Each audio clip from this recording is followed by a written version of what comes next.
What's up, everybody? Happy Monday night. Good to see you guys. For those of you in chat, hope everyone is doing well. It's been a long weekend, that's for sure. But glad to have you guys here in chat. Got a couple things brewing over here, so I did want to crack a few new bottles I came across, and then wanted to do a comparison of another two. So I want to crack into this short barrel again and see if it changed with a little bit of air. But we will get into that. But do want to say hi to a couple folks here in the chat. Top Dog. First, leave the comments. Says cheers, everyone. Hit that like button on your way in. Grab your favorite pour, sit back, and enjoy the greatest show on earth. Appreciate that, John. Thank you. And guys, if anybody wants to join me here tonight, I did post the link. I think it's up there at the top. If you want to hop on, not doing anything special. I think for the next live, I gotta begin the blind rye showdown. So it's about time to start that now. Eric Gunderson in the house. Cheers. Good to see you, buddy. Peter White is in the house. Cheers. Medium Ugly. What's going on, man? Cooler Running. Cheers. Big Vic is in the house. Cheers, buddy. Peter B's here. Adam Dorman. What's going on, man? Good to see you, buddy. Hope you're doing well. Awesome, guys. So we got 15 in here. So a couple of the bottles, I think it's only two that I have right now that I haven't cracked. So one of them, the company sent me this one. So this is the 15 stars. This is the one that's aged for 7 and 15 years. This one did win a medal in the Ascot Awards. So I think it was this one that they put in there. I can't remember completely. I have to go back and look at my notes. But from what I hear, it's actually pretty good stuff. Comes in 107 proof. Blend of some Kentucky whiskeys. So we'll dive into that one. And then we had Tim Swope was actually able to find me a bottle of the batch 4 of the K. Luke. So I'm going to crack into this guy as well. I certainly hope it is as good as that sample was. And then I want to try it side by side with the batch 5 just to see how it compares. I mean, the batch 5 has been open for a little bit now. This one will be a fresh crack, so I'd have to revisit it later on down the road. Say hi to a couple more people in here. Donner Pass Whiskey, what's going on? Good to see you. Sarah Yerk is in the house. Cheers, Sarah. Good to see you. Hopefully I see you soon at the Graves meetup. Richie Z is in the house. What's going on, broski? Good to see you, man. I think Peter White, I think I said hi to you, Peter. If I didn't, hello, Peter. JG's in the house. Cheers, buddy. Good to see you. Cheech, what's going on, man? Cheech, did you get the sample I sent you? I think I sent you a sample. Hopefully it got to you. Richie Z, it's been 2 or 3 minutes. I do need to reach out to Mr. Whiskey Shits. I don't know if I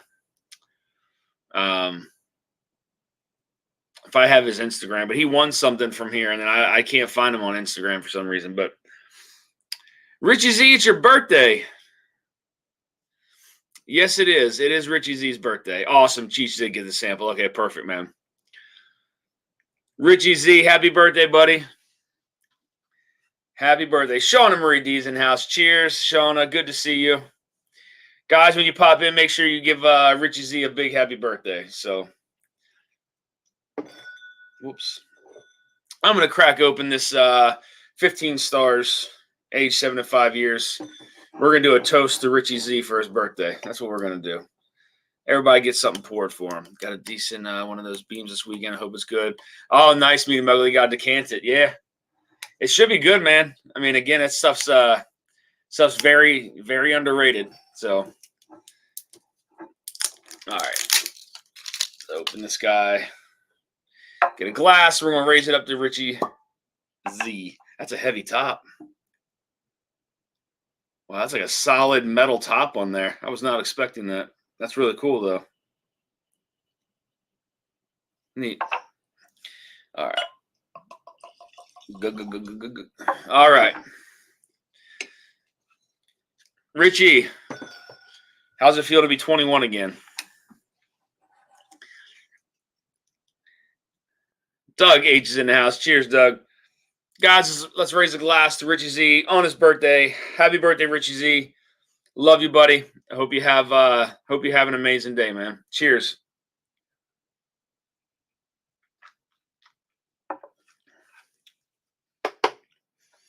Yeah, that's good.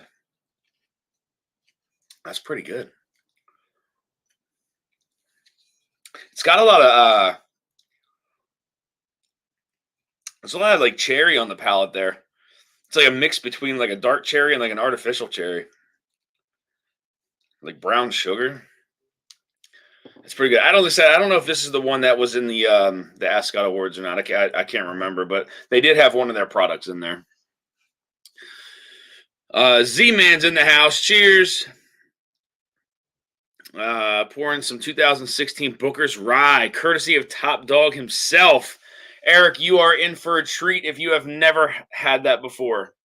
That is probably, it is definitely in my top 10 whiskeys I've ever tried. The Booker's Rye is something that is just absolutely amazing. It's an absolutely amazing pour. Richie, what you drinking, man? Ouch. Jeffrey Wag is in the house. Jeff, hop on here, man. Hop on and hang out, Jeff. Come on. Link is posted in the up at the top there. I pinned it. Never had Booker's Rye. Oh man, you're in for a treat, my friend. That's a very special pour right there. The old random generator chooses a 15-year-old Knob Creek single barrel to toast your 21st birthday, Richie Z. That's awesome. Didn't even know there was Booker's Rye. Yeah, so in 2016, they did put out a rye. It's really high proof. I can't remember the proof off the top of my head, but I want to say it's like 134, 136 proof, something like that. I mean, just an absolutely fantastic monster of a rye whiskey. I have a bottle. I haven't opened a bottle. That's one of the ones I have bunkered away. I had a 200 milliliter sample of some that I sipped on for a while.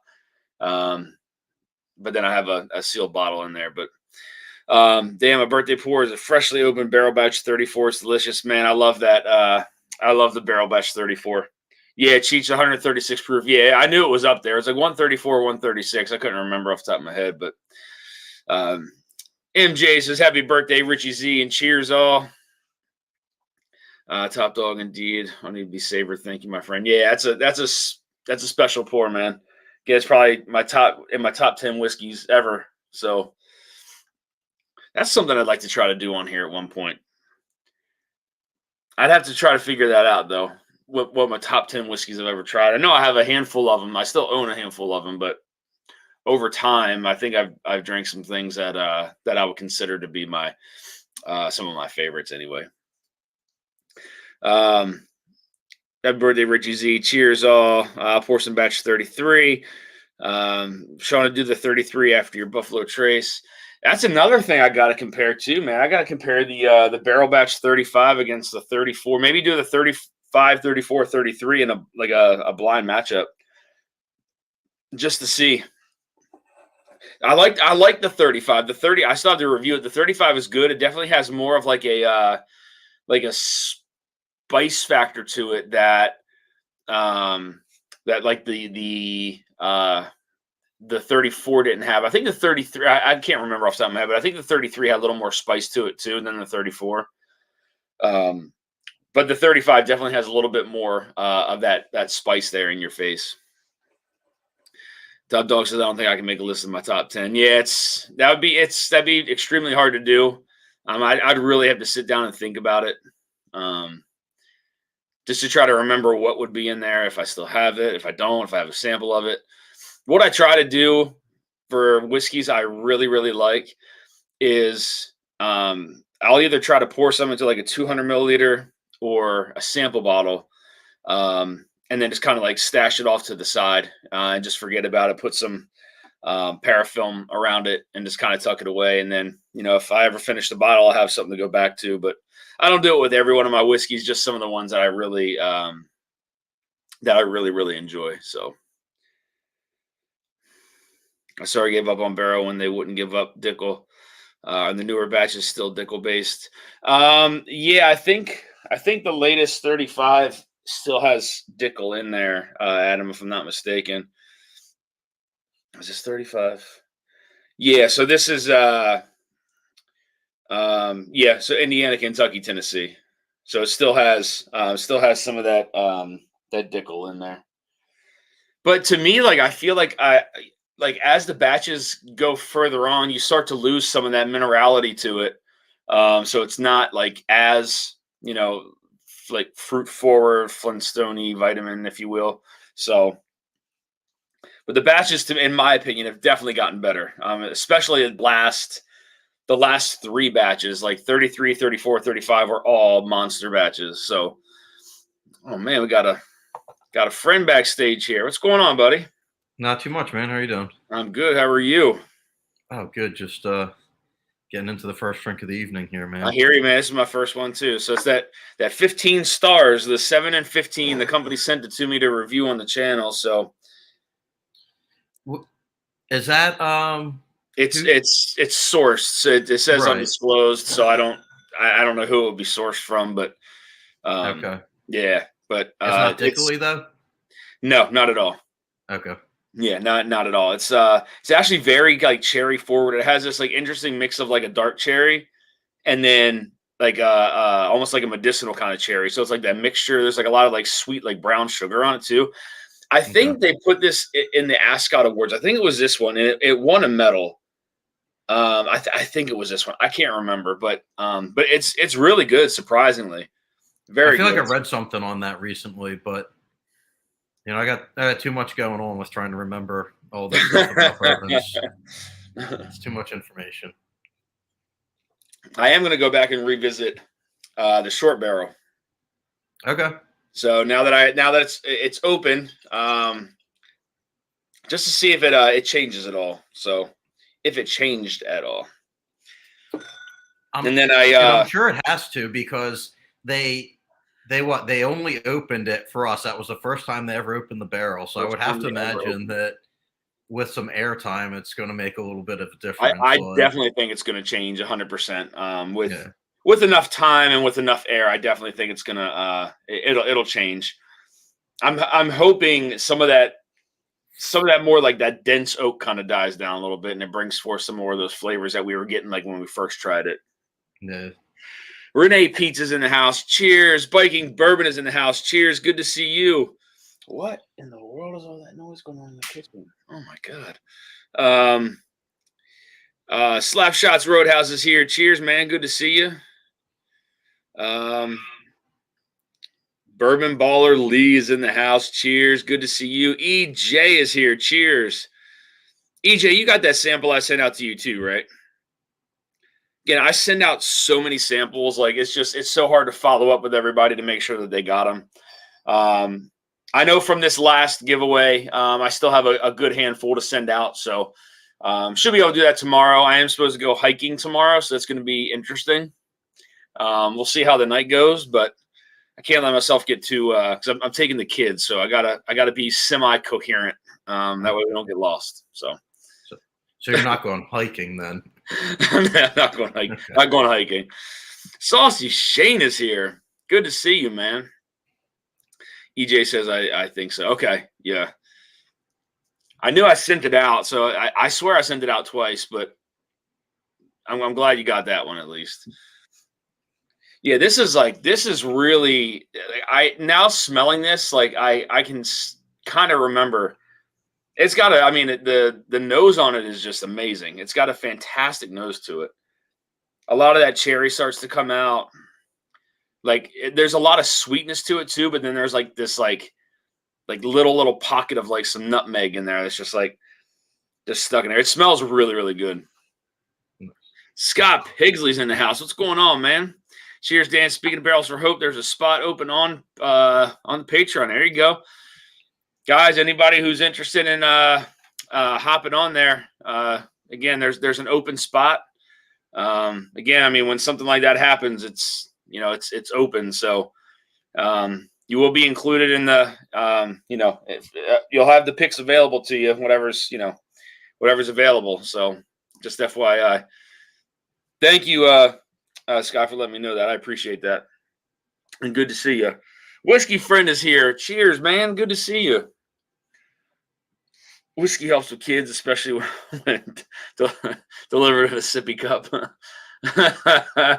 Oh, God, I can only see that now. Doug H., the better half of Friday at Fred's. I shared a pour Friday at Fred's with Eric Gunderson today and really enjoyed it. That's awesome. Nice. I swear I missed something up here. Maybe I didn't.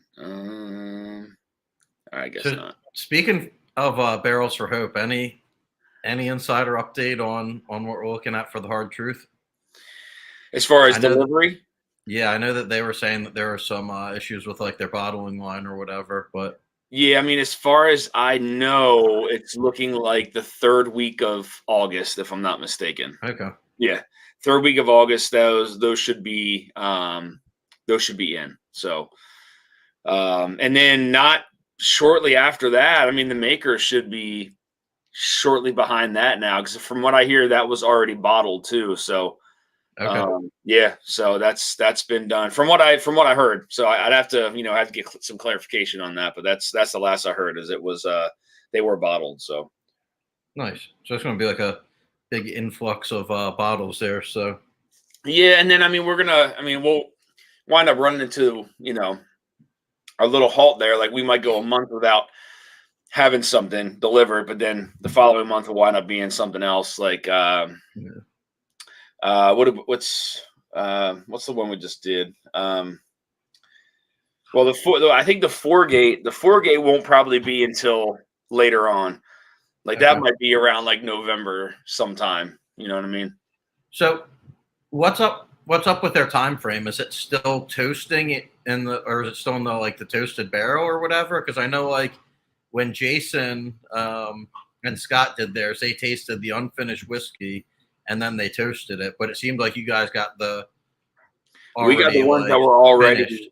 Already finished. And I mean, across the board, like the one that we tried, it literally tasted like it was finished in sherried rum, but it was actually one of the ones that was toasted. So I didn't get a lot of that like influence on the first sample that I tried, but man, that sample that we tried was fantastic. So, well, normally they don't finish their stuff for too long. So you would think if it's already been sitting in that barrel that it's probably ready to pull, and then it's just a matter of bottling after that. So yeah, I think that's I think it's just a matter of getting it bottled and getting it out. I think that's okay.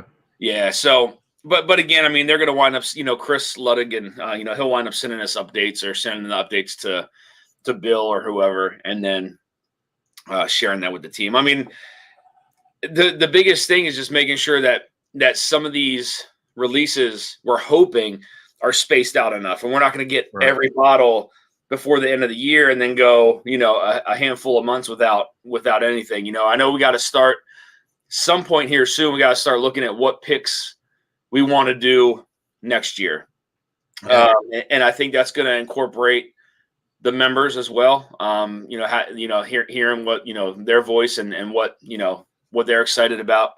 So, but yeah, so that's what we're looking forward to next year. And we're going to have to start planning the year-end party, the year-end get-together, trying to find some common ground where it's easy for people to get to, and start planning that piece of it, because that should be a lot of fun too, for a meetup, bottle share, and all that kind of stuff. So Cam Lochner's in the house. Hoorah. The Marines have landed. Good to see you, Cam. Cheers, brother. Gunnarsson, sorry, Mr. Visit, JG, because it sounds so good. Happy birthday, Richie Z. Richie Z, happy birthday. Hope you have another year of health. Renee P, I did very much. Saucy. Sorry, guys, I'm behind on the chat here. Headed home for a drink. Literally just stepped in a pile of shit. Oh, damn, Ben. Ben, hop on, man, if you want. Joe Graves, cheers, Dan, checking in from my phone because I had the 21090 internet connection tonight. It's all good, Joe. Good to see you, man. Paul P is here. Cheers, Paul. Good to see you, man. Don't shit where you walk, Bourbon.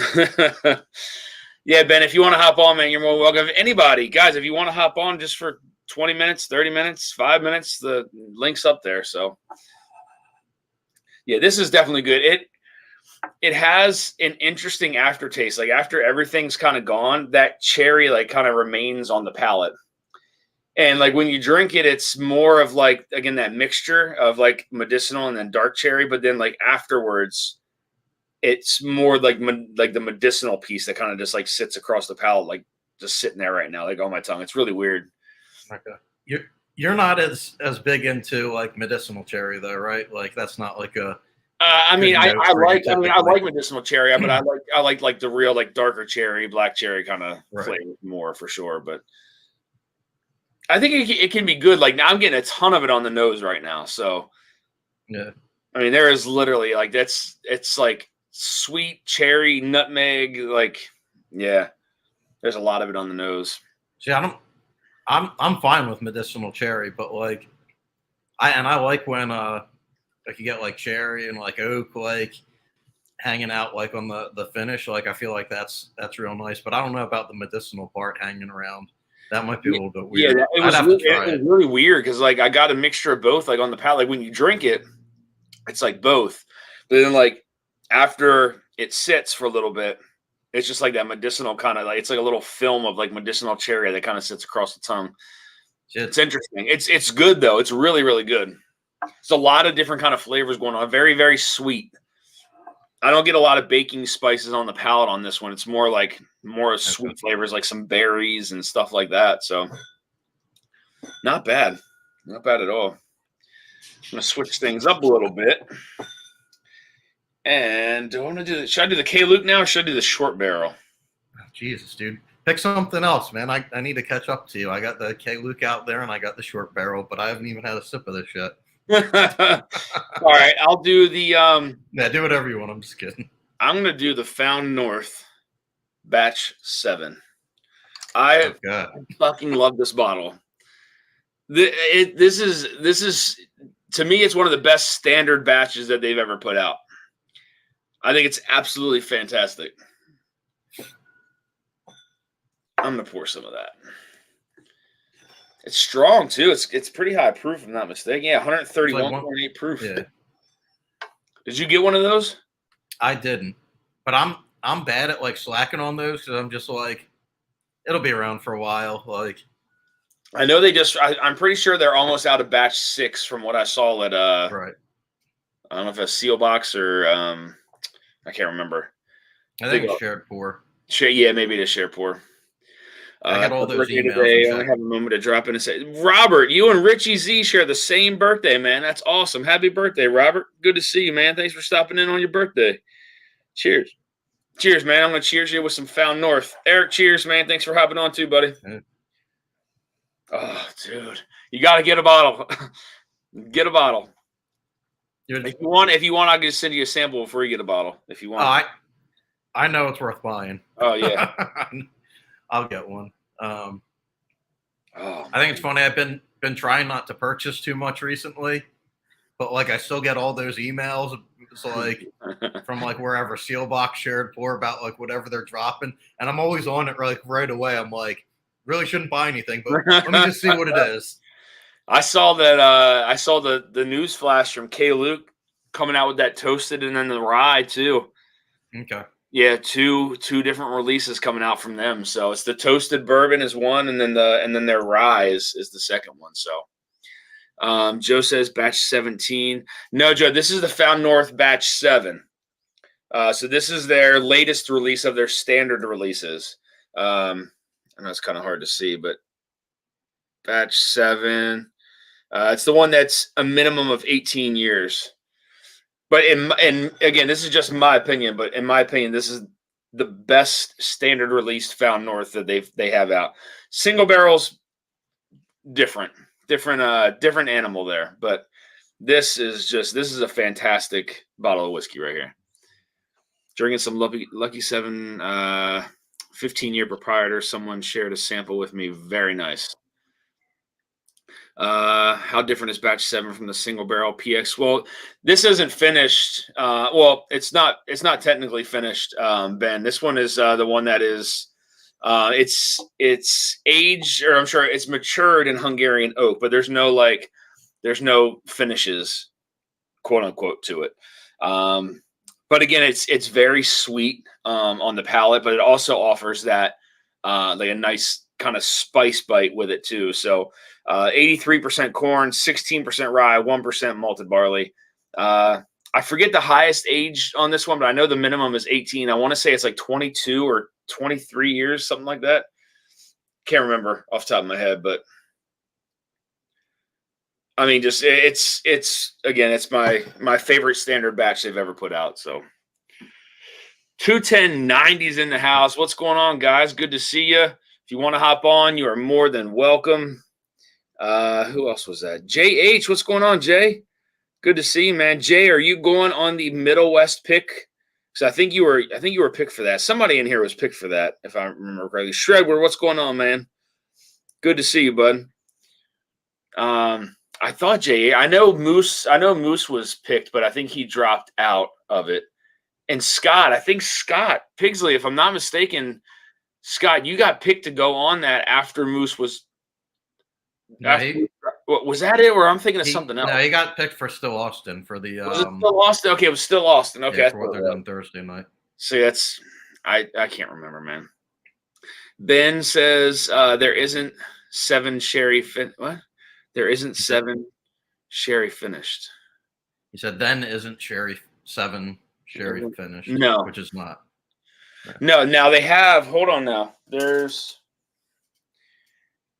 all right. So there's this one here that is this is their single barrel. So this is their season 1 barrel number 7. This is the one that has the PX sherry butt. There you go. And that's the shorty bottle too. This is their taller guy. They also did a 6 that was sherry finished. Sherry finished, like, yeah. Yeah. So this one's the girth bottle, and this one's the length bottle. That's the difference. Best way to differentiate.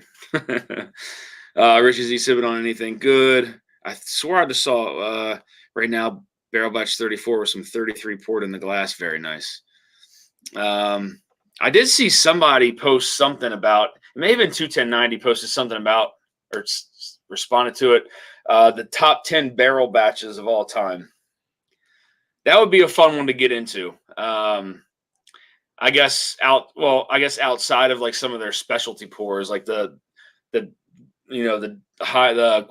dovetail, the gold seagrass, stuff like that. I mean, I don't know if those were in there or not, but that would be a fun top 10 to do.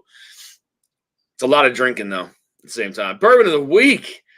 What's going on, man? There he is. I've been missing these Monday nights. Yeah, man. It's there's a few I had to skip on, unfortunately, but Whiskey Uncensored 7 is the New American used bourbon and Hungarian oak. Yes.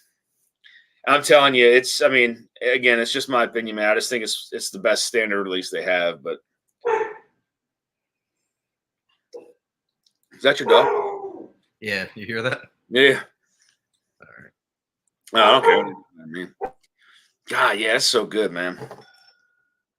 And you know what's crazy too is like it drinks spicy, but it doesn't drink 131 proof spicy. God damn, that's so good. I have to look into it. Columbus isn't too far away. GGSL responded. Knew that Nulu was a hitter. We got Nulu out there. Just scored a barrel batch 33 for $44. Absolute score. Hell yeah. That's a hell of a pickup there, man. JG says, Eric, give that dog a pour. They never really bark too much. Not at like nighttime. They're usually just chilling, but it's weird. They're like scratching at the door and stuff. And I was on Facebook earlier, and not like directly where I am because I'm like outside of like town, but like in my town, they're like posting this guy that's like wanted for like attempted murder, I guess, that like lives around there or something. Dude, he's like 60 something, dude. If he comes in my house, it's all right. Oh my god, that's still kind of freaky though, man. Yeah, dude, that's Jake McKee's in the house. Cheers, Jake. Good to see you. Do good, Todd. Get that bottle. Get that cake. What? Do good, Todd. Got the bottle. That KU. I don't know. Thank you. Thank you. Okay. Just a little space in there. What is that? Okay. I just saw something else too. Where was that? I swear somebody just asked me a question on here. Maybe not. Oh, barrels for hope after the pick at the hotel. Something. See, I missed something. I got my samples for the still Austin pick. Okay, that's what it was. There we go. Awesome, Scott. That's pretty cool. I actually withdrew myself from that one, just because a couple of the members didn't get a chance to do like the 4-gate one because the samples were kind of minimal. So I kind of I bowed out of this one just to have some people, some other people be able to taste it. So I think JH was saying that he's gone to the hotel after the pick, which I would guess would be the Middle West Spirits. Middle West. Okay, gotcha. Because he's in West Virginia, I think, right? Is that he's close to Ohio then? Or? If I remember correctly. I remember where some people live, not everybody though. No, I'm just bad at like what's near each other and like what the actual okay, distance gotcha. is. Of course, yeah, gotcha. Like I'm in Pennsylvania, but it would take me like I don't know, like 8 hours to get to like Ohio. Like I want a bottle of Nulu finished in French oak cask. Nice. I think Todd made a mistake giving me this. Delicious. Nice. Richie Z says, "K Luke, Dan, what's the story behind them?" So I know it's a husband and wife duo. Jonathan and what's his wife's name? I forget. Marciano. Basically, just like I think they own some liquor stores or something like that. And yeah, Louisiana maybe, or I can't remember.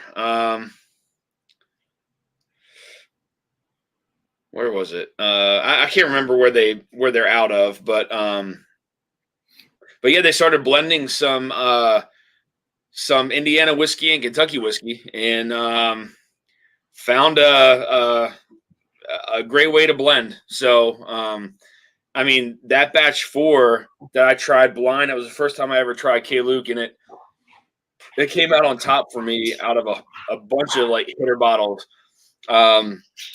Looked for a bottle, couldn't find it, and then batch 5 released on Seal Box or Share Pour, one of the two. Got that, really enjoyed it. I mean, this is really good. From what I remember from the 4, it is different from the 4, but I am going to do that comparison tonight. But yeah, so that's all I really know. It's a husband and wife duo that blend Kentucky whiskey and Indiana whiskey together. So yeah, there's nothing about like they haven't said anything about age statements, sourcing, anything like that. But I haven't seen anything whatsoever. I mean, there might be some other people that know more than me, but that's all I know. I've heard some people speculating that the Kentucky might have been from Heaven Hill, but who knows? Oh, okay. It'd be hard. Like I see, like if I were to taste that, and I don't know if I'd be able to. Like from my memory, I wouldn't think that it is Heaven Hill, but who knows? I mean, they got it blended though. So how are you going to pick up on like one or the other when they're mixing it? Unless it's like they're blending 90% Heaven Hill and like 10% like right. Our main office in Columbus, so trying to make it that I'm out of town on the weekend of the pick. Very nice. Yeah, cool.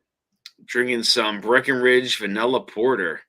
Ooh, that sounds good, man. Adam Shelton is in the house. Cheers, man. Good to see you, bud. If you want to hop on, you are more than welcome. Have yet to see K Luke in the Northeast. I think their distribution is very limited from what I understand.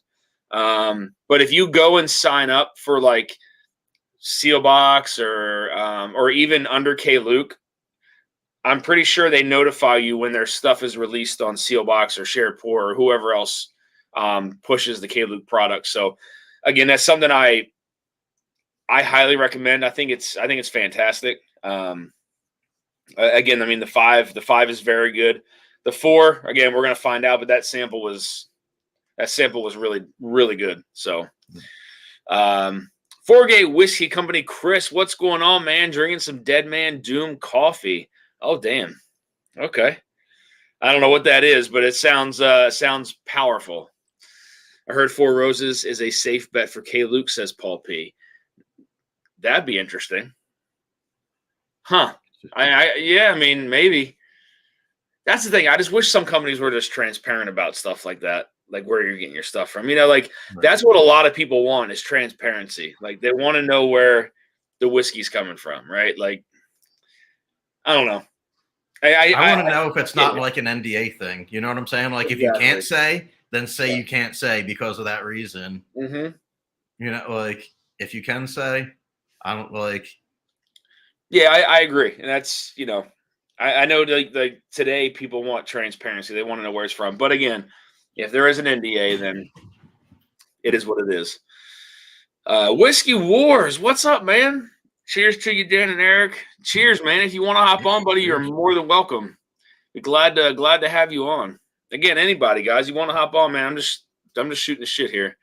I can't get too toasty tonight. Like I said, I got to go hiking tomorrow with the boys. So I want to be coherent and able to navigate my way around. So I don't care where my whiskey's coming from as long as it is coming from Wild Turkey. There you go. I am curious about if there's going to be any more Lauren Stash. I want the Lauren Stash stuff from what is that? What the hell is that company called? NBC. Yeah. So you want those bottles specifically, or you want like that 1500 series? The 1500 series. I mean, I wouldn't mind the Lauren Stash bottles, but the 1500 series for sure. I gotta stop like hesitating on buying that stuff because once you do, it's gone. It doesn't come back. So I learned my lesson the hard way, unfortunately. But so a lot of the picks they re-released, like I guess they had held back like for like breakage and shipping and stuff like that, but they released it at $50 higher, which I was like, right, exactly, like, and I was those bottles I passed on because I don't care, just out of principle. I'm like, I don't want to get gouged for an extra $50 just because you can. Not at all. But then they released that Tennessee Soldier, and I got 2 of those. But that was a little while back. I don't know if they still have them or not. Yeah, I gotta stop waiting. But Whiskey War says, "Cheers, to all you beautiful whiskey people. Cheers, man. Good to see you, buddy." JG says, "Use a compass dusty." Yes, I have a very good one, man. Very good compass. So that is always handy.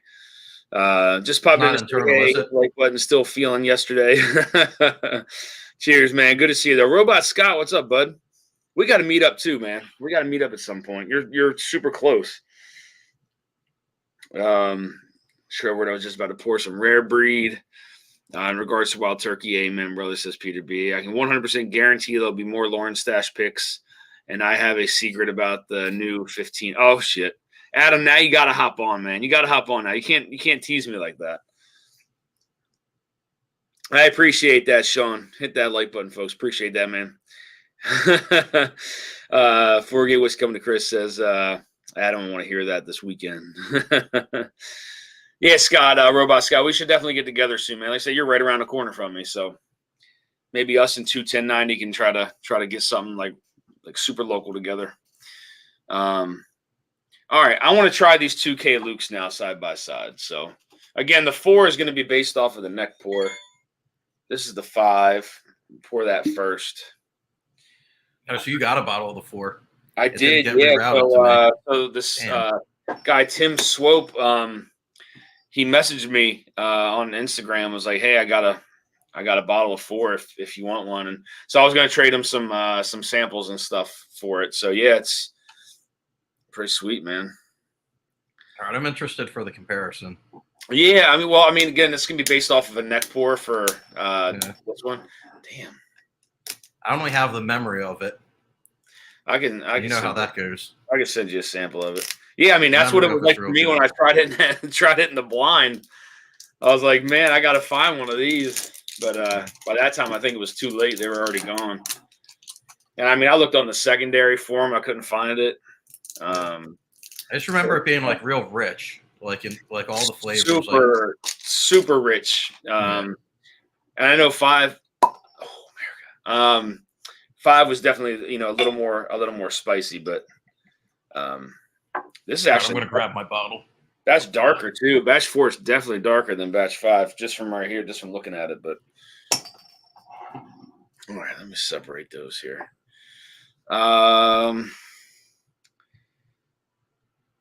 Let's see here. I want to hear this weekend. It's a new bottle. Should be good for a while again. Cheers, Shauna. Lauren Stash 2 is good, but not amazing. Bourbon of the Week says Whiskey Uncensored. I never got an email. I'd be interested in getting a sample. Joe Graves. Well, Joe, we'll be meeting up here soon. So I owe you a sample of Old Granddad that you won from a giveaway anyway. So I still have that sitting on top of my refrigerator. So when I meet up with you, I'd be interested in getting a sample of that 4 to compare to my 5. I got you. It's definitely darker from what I can see here. It is definitely darker, but could be this ancient lighting in here though too. So let those open up a little bit. I didn't grab myself a water.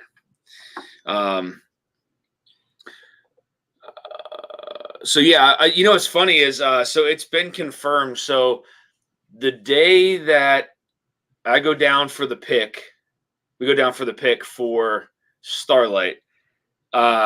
Jason from the Mash and Drum is actually going to be there. I'm assuming doing some kind of pick for. I'm guessing his Mash journey or whatever. But I thought that was interesting. So, and I believe the time slots are like, from what I understand, the time slots are like back to back. So we'll probably run into him at some point down there with whoever he's bringing down with him. I gotta shoot him a text and see who he's coming down with.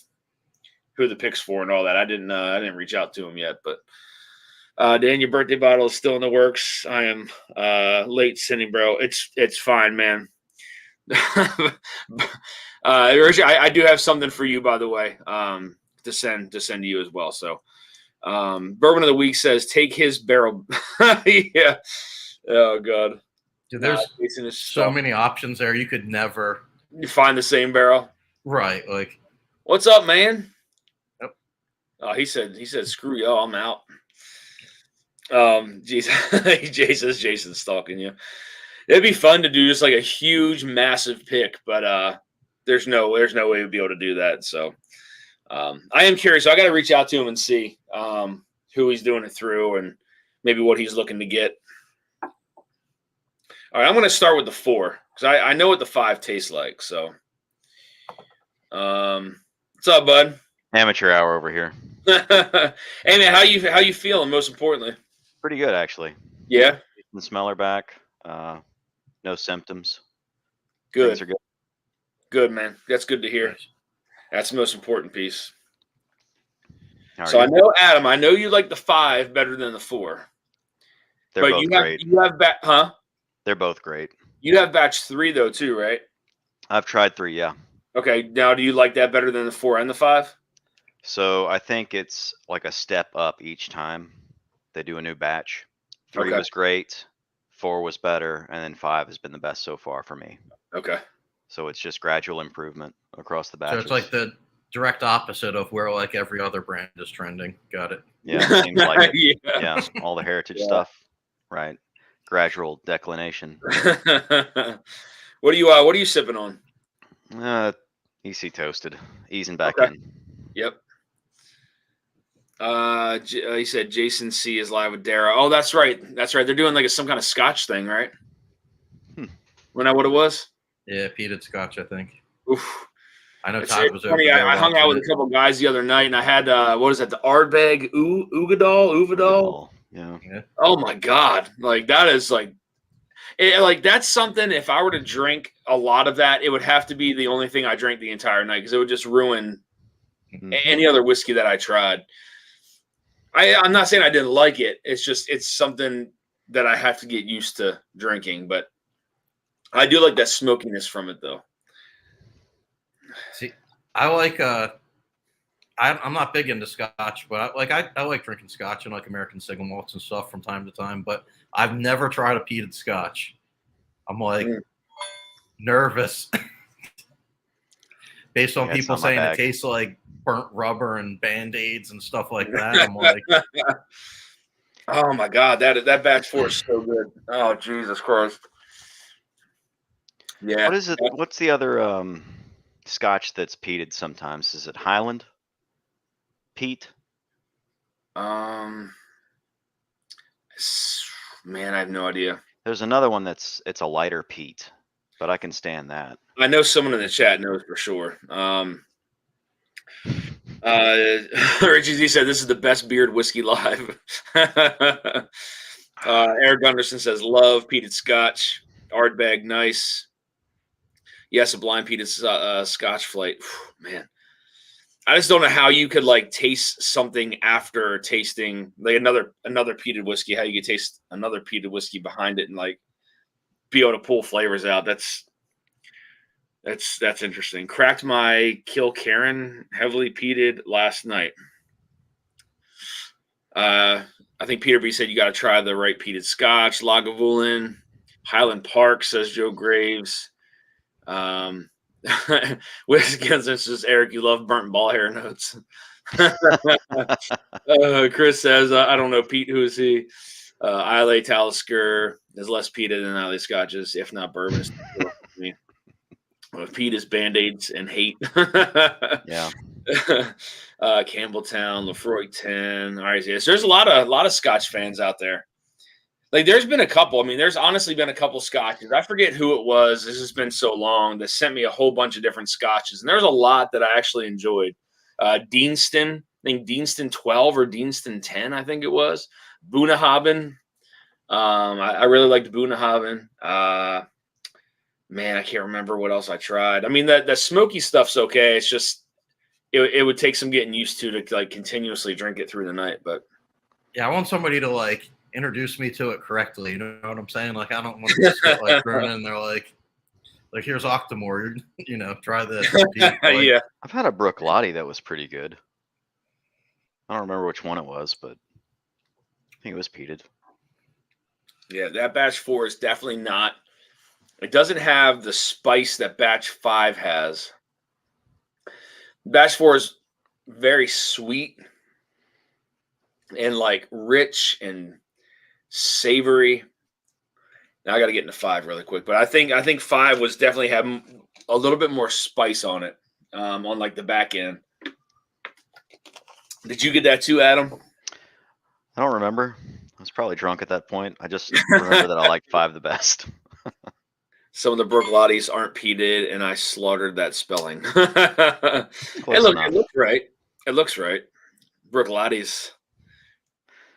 It spelled like Bruichladdich. Roy Art of Cocktails, man. What's going on, bud? Good to see you.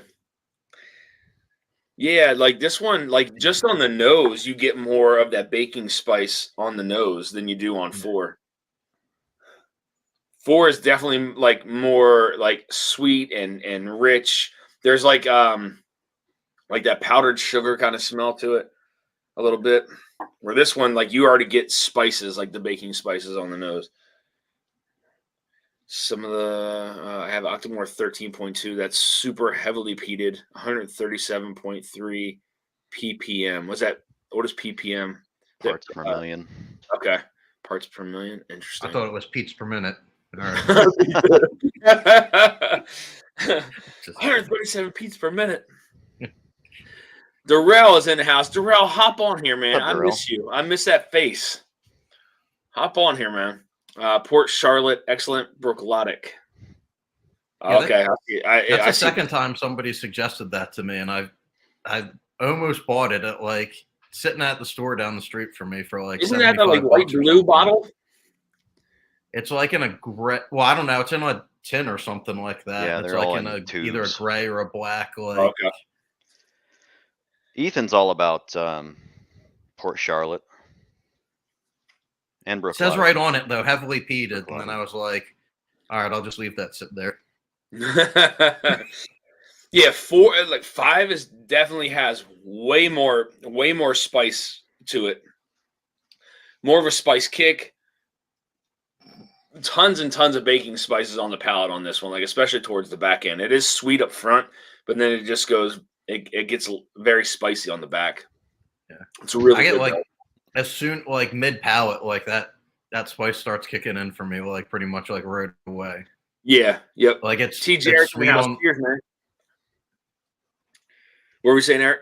It's like sweet on the front of the palate, but that, like almost like immediately What's up, that Terry? just starts going into the baking spice. Exactly. That's exactly what I'm getting. Like it has that like really nice kind of like rich caramel. It's kind of buttery up front, and then all of a sudden it just goes to just baking spice land there. Some cinnamon. There's a ton of cinnamon on it for sure. Some allspice in there, man. That's 5's good. I think I prefer 4 over 5. But it'd have to be a blind. I'd have to blind it. But I think I would know because I don't get that spice on 4. I'll need to redo the lineup.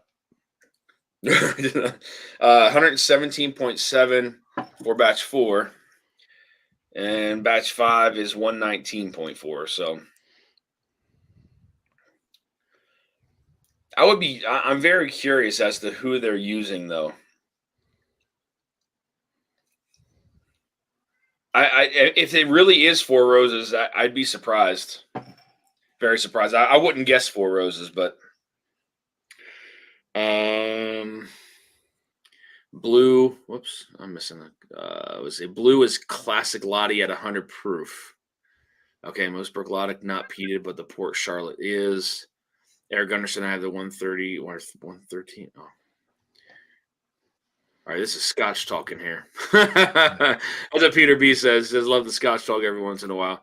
Yeah, I mean, I don't mind chatting about it. I just don't know a lot about it. So Then you should do a Scotch night, man. Have have somebody send some samples. I could. I mean, if somebody wants, you know what, I'll be up for it. If somebody wants to send, I don't know, 5 samples of Scotch, I'll drink it and I'll rate it my favorite to least favorite. That'd be very interesting to have no clue what I'm drinking, but I'd be open for it. So I'll do it. I'll do it if somebody does it.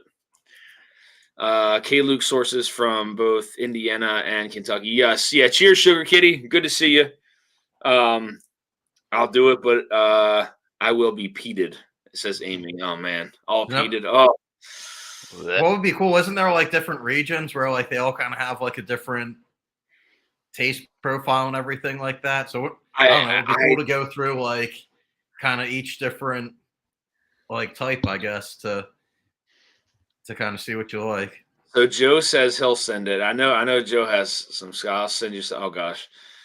Yeah, I mean, I'll do it. And again, I mean, it's not, I don't drink Scotch like hardly at all. So, but anybody, like I said, let me know and I'll try it. I mean, it'll be interesting. Especially doing it from like favorite to least favorite or something like that. But, good night, all. Like I just volunteered you for that.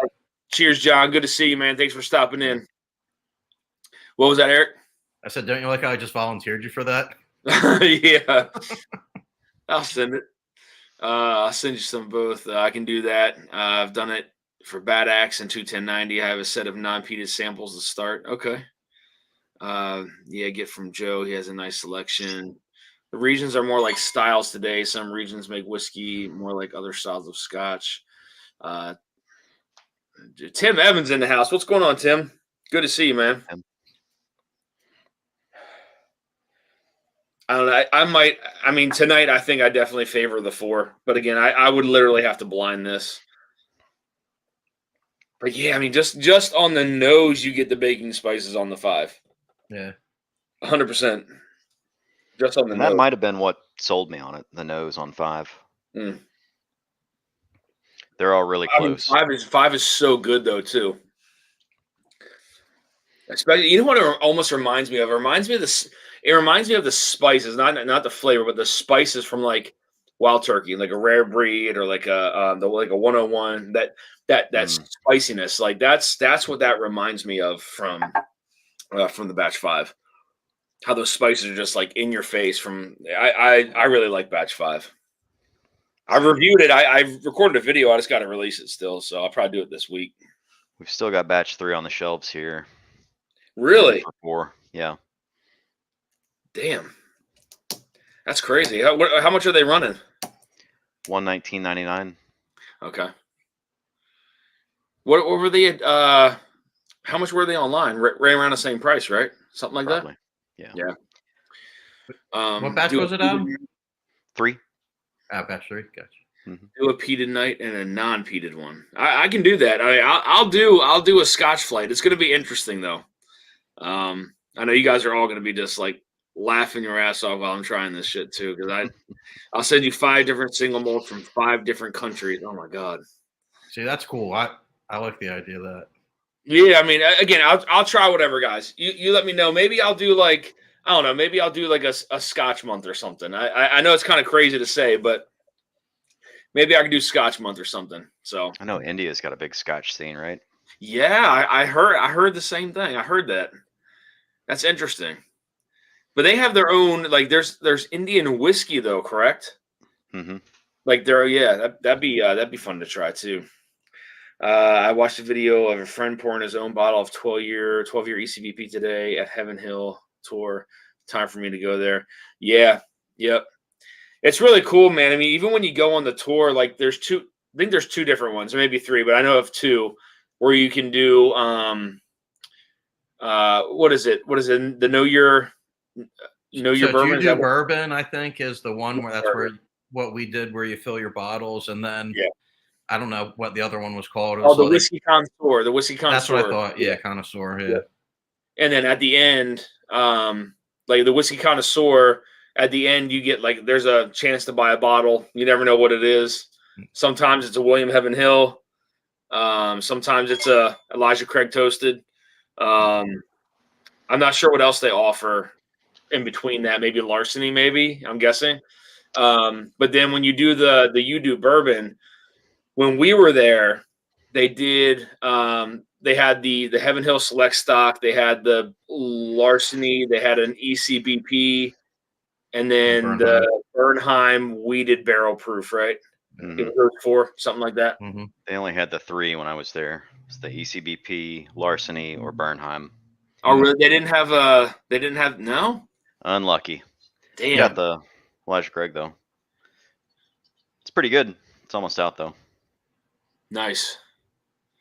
Yeah, that probably would have been my second selection, to be honest with you. If the Heaven Hill Select Stock wasn't there, I probably would have picked the ECBP. Yeah. I watched Sugar Kid exactly seeing a country's take on producing single malts. Dan, I'll work on some single malt scotches samples for you. Have new sample bottles to order. Israel. Paul John are 2 of the leading Indian single malts. Also, Paul John is an Indian single malt? Mm-hmm. That's the one that Sazerac has, right? Yes. I believe so. This was a pour your own, like Michter's Fort Nelson. Ooh. Oh, okay. That's a good one. Oh, that's a fantastic. Got a rye from that. Oh my god, that was so much fun. Taking that to pours, if anyone's so lucky to be there. I wish I could make that. Man. India has 1.5 billion people. Great market for whiskey. Agreed. Agree there, man. Sugar Kitty, I love what Milk and Honey Distillery in Tel Aviv is producing, especially with their Apex series. Scottish barley for their juice. Wow. Yeah, guys, again, I will definitely do, maybe I'll do a Scotch month. I know that sounds kind of crazy, but I'd definitely be open to it. It'd be a new experience for me for sure. And whoever sends it, you can let me know what you want me to do with it. Rank it from least to, favorite to least favorite or whatever. Whatever you want me to do. I think that'll be a lot of fun. So, and maybe it'll open up my world to more scotches too. Because like I said, there are scotches that I like. I went out with that same group of friends a month or so ago and had a couple scotches that I actually enjoy. I went to a Scotch bar down in Baltimore, very small Scotch bar, and Had a couple that I really enjoyed. One was a sherry finished something. I don't remember what it was off the top of my head, but I enjoyed it. There's another one that was had mild peat to it, if I remember correctly. And that wasn't too bad, but it was the last pour I had, so I didn't have anything after that, which I'm thankful for. So, yeah, I had Tried Milk and Honey blew me away. Israeli whiskey. Who would have thought? Interesting. Scotch week will be awesome, says JG. Okay, I'll do it. That's fine. I can do a Scotch. I'll do a Scotch month. That's weird. I'll do a Scotch month. That's fine. What did it say? What Scotch do you like? It will help us understand. I mean, I've tried things and I just don't know what, like I said, I liked either the Deanston 10, the Deanston 12, Bunnahabhain. I enjoyed that. There was something that was finished in sherry. I can't remember what it was. I don't know if it was a Highland Park. What is it? Macallan. I did try a Macallan that was finished in like bourbon barrels and sherry or something like that. That was pretty good. Man, I don't know if I don't think I have any more of those Scotch samples at home. I mean, I've owned a couple Scotch bottles. Like I have all the Johnny Walkers, red, black, blue, green. I don't know if there's another color, Gold. But gold, platinum, I think is another one or something. There's one, yeah. Yeah. What else have I tried from them? Jura, Jura, I think. That was a weird one. What else? There was one that was mildly peated, but it was finished in sherry casks. So what I don't know what that was, but I did like that for sure. Couldn't tell you what it was though. If you name it, I'd probably recognize it. But Peter B, yeah, they're producing great single malts. They have maturations using fortified red wine, cognac, pomegranate. That's interesting. And where is that? Peter B, Glen Alanche. I think my journey went from Scotch, because I used to drink a lot of Macallan, to Japanese whiskey. I was getting that Hibiki Harmony. That was good stuff. Yes, I do enjoy Japanese whiskey. I don't really see a lot of it around me unless I go to maybe like outside the stores, but it's not something I typically like look for. So it's probably there. I'm probably just skipping over it, but see, that name sounds familiar, Peter, but I can't remember if that's what I tried or not. I know I've tried Glenlivet. I've tried Glenlivet like 15, maybe an 18, I think. 15, 18 maybe. Dan, a lot of scotches aren't finished in sherry. They're aged in sherry, so it's a whole different profile with that 100% barley. Love that aged in ex-bourbon. Okay. You probably had Balvenie too. I have. Yeah, that's another one I've tried. I've tried that. I used to like them. There is, I'm really pretty sure I was sent a sample from the Whiskey Dictionary of, it's a Scotch and it's in a small bottle. It almost reminds me of like this, but it's like baby blue. That's probably the Brook Lottie, the classic Lottie. The Brook, okay, yeah. It's like it's such an odd bottle just because of its color. But I tried that and enjoyed that as well. So whatever that may be. Knowing Deanston says you're not afraid of malts. Balvenie is similar to that, heavy on the grains. Classic Lottie. Okay, look at it. You got a lot of Scotch people in here. Okay, I'll do it, guys. I'll do it. I'll do a Scotch month. Nate Cox is in the house. What's up, man? Good to see you. You at the Mash and Journey meetup. Amy Bohm says classic, rather. Okay. Amaret is legit whiskey, no filtration or anything. I once wish I bought their Porta Nova. Classic Lottie is similar to the Bunnahabhain. Okay. If it's similar to the Bunnahabhain, like I said, I'm pretty sure I tried it. I'm pretty sure he sent me a sample of that. I'm pretty sure it was only that. And I tried it and I liked it. But if that's similar to the Bunnahabhain, then yeah.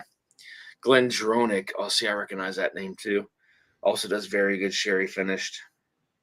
Yeah, again, I'd be open for whatever, to be honest. So, again, it would be you guys letting me know what you want me to do with the blind.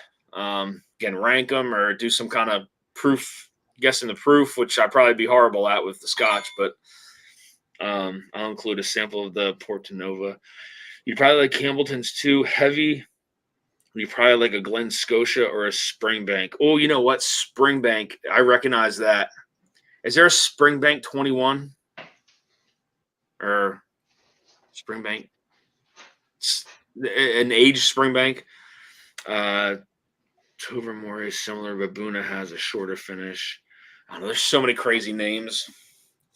So many crazy names. Eric, how many Scotches do you have? That I own? Yeah. 0. Oh, okay. Dude, Right. 0. I have 2. I've got American single malts, but I don't own any Scotches because I don't know what's 100%. What. Like when I find myself drinking Scotch, it's usually I'm out somewhere. I want to have whiskey. I take a look at the bourbon list. There's just nothing there that I'm like into, and I'm just like I'll do Scotch because like I'd rather spend the money on if that I want for those something notes, I'll absolutely do American single malt over Scotch any day of the week. Mr. Jiggs, what's going on, man? Says yes, 10, 12, 15, and 21. So maybe it was the 21 I tried from somebody. Because I recognize a Springbank 21. Syracuse says 21. Holy crap, that's impossible to find these days. Oh, I don't know, man. And it's like I knocked it back like a shot. Really? No. Springbank 21 is about $1,000 a bottle. I don't know. I recognize Springbank 21 from somewhere. So pretty sure top shelf Dustin has all the Springbank 21 on his top shelf. Springbank has 10, 15, 18, probably a 21, but super pricey. Yeah. I don't know. I for some reason I recognize that name. I don't know if I tried that or a different year Springbank, but I do recognize that name. I think I've tried something from them for sure. And I definitely think it was older. So yeah, I'm in love with the Batch 4. I do. This Batch 4 is fantastic. But Batch 5 again, it's just different. It just offers that spice that Batch 4 doesn't have.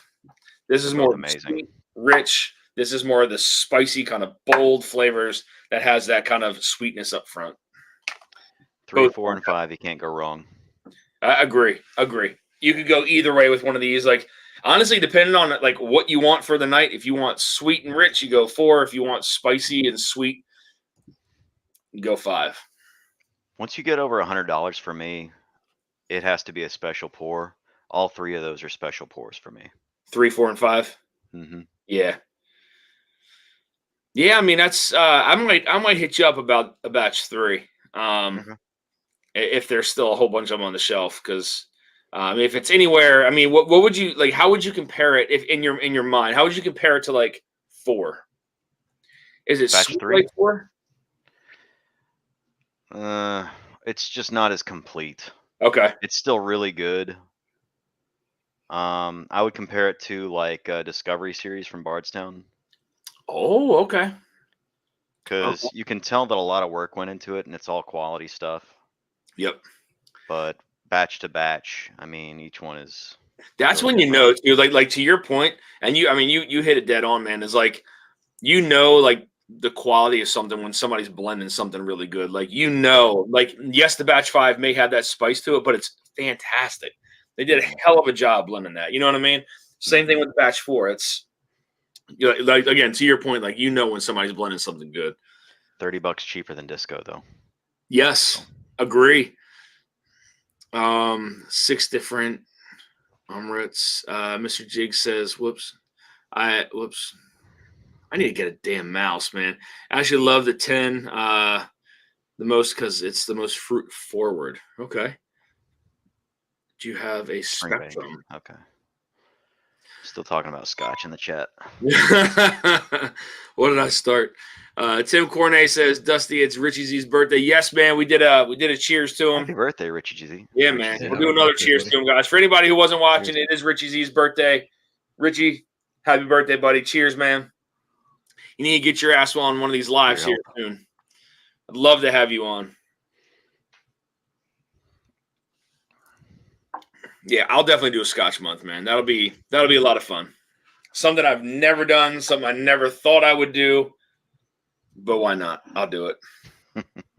I'll do it.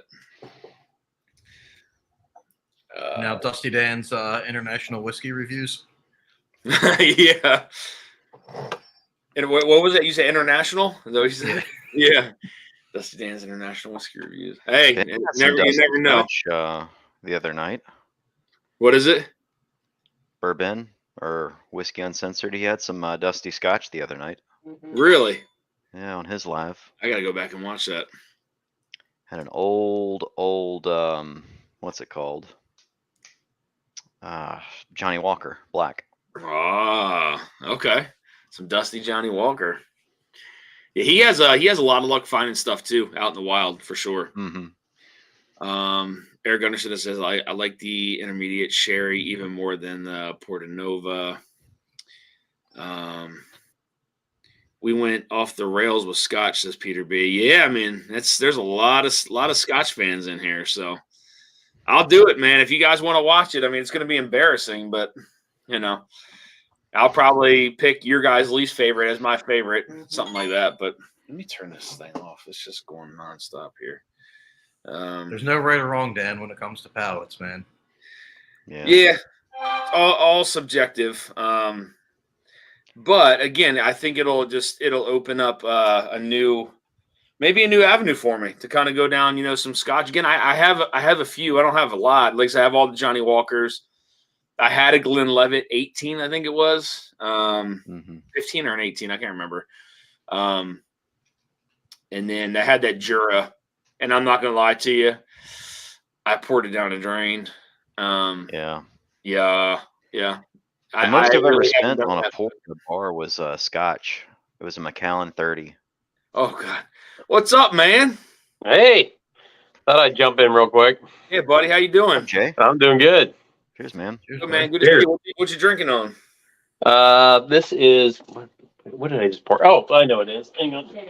It's barrel. It's the Nash and Journey pick. It's the nice.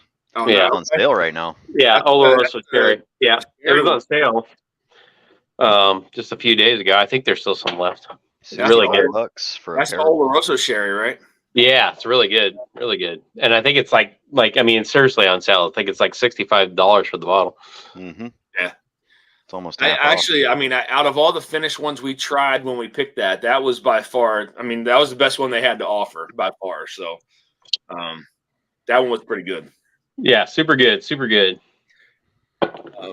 Used to be Dusty used to really not like Scotch and tried some peated Scotch and lost my mind. Love it. Nice.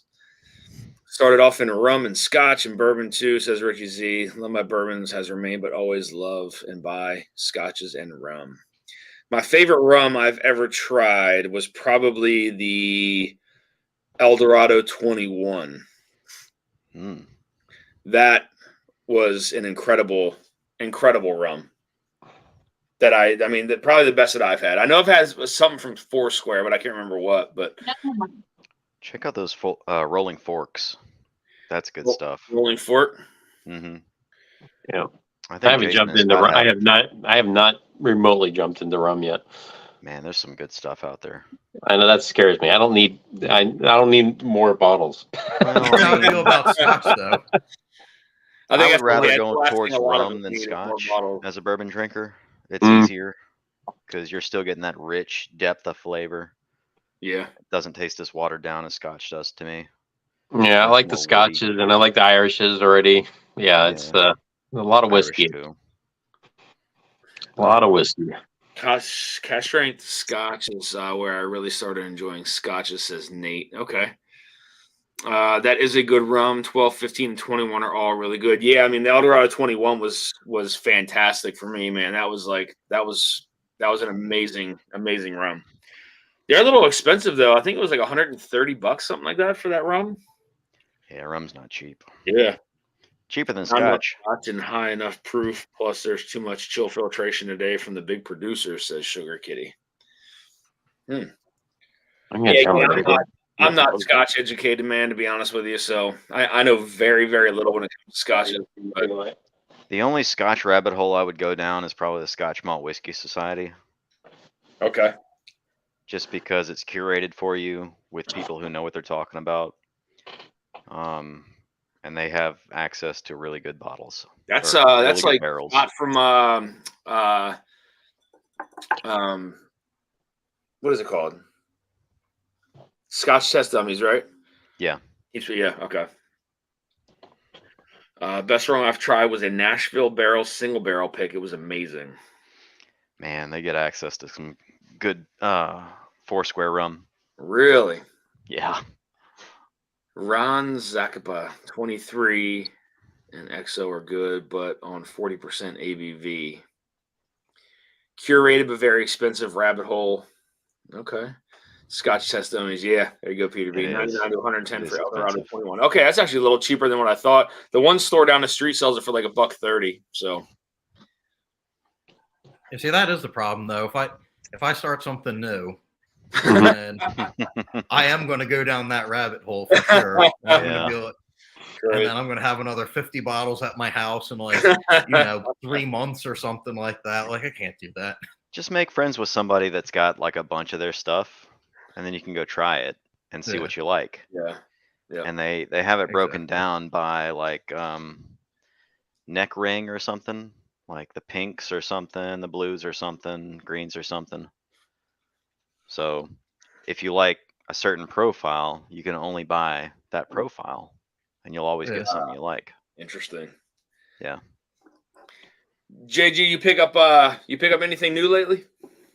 Oh well, I did. Like I said, I got this bottle from 21090, which was The new fantastic. Yeah, it's French finish in French oak cask. I mean, this thing is just decadent.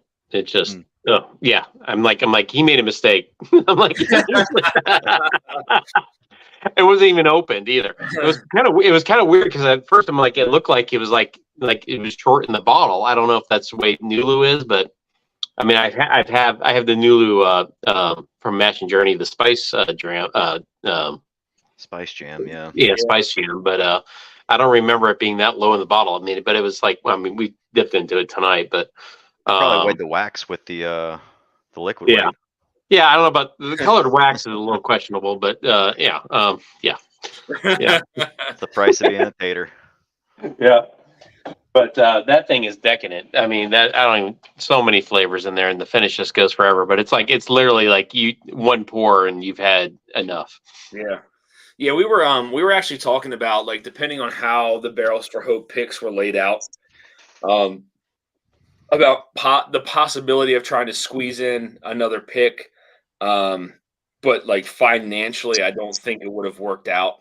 I think it would have put us a little below what our goal would have been, to send the money to the charities. So I think we still got to look at it because there still is like the year-end event to get like raffles and stuff like that, but we'll see. I mean, that's something we all got to discuss kind of like later on. So, well, I mean, it is it's the first year. So, I mean, you guys are not haven't even been a year yet. I mean, you guys, obviously gonna have bugs and you know, yeah. So, yeah, we've been lucky because, our partnership with, Narav and, up there at A1 and, one of the biggest, kind of kinks in the road is that I think Lance touched base on it was like he's being forced to swap buildings due to some construction stuff going around there. So he literally has to get like a new building and transfer everything over during the middle of all this while he's trying to store our whiskey and stuff like that he's doing,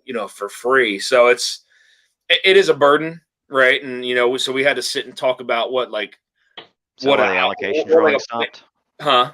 Is that why the allocation drawing is on hold? Because he's switching buildings. Yeah, that's one of the reasons why. Was just because it's it's something that and not only that, but there's really no benefit to the charity from that standpoint. Right. It's costing more for us to ship the stuff out.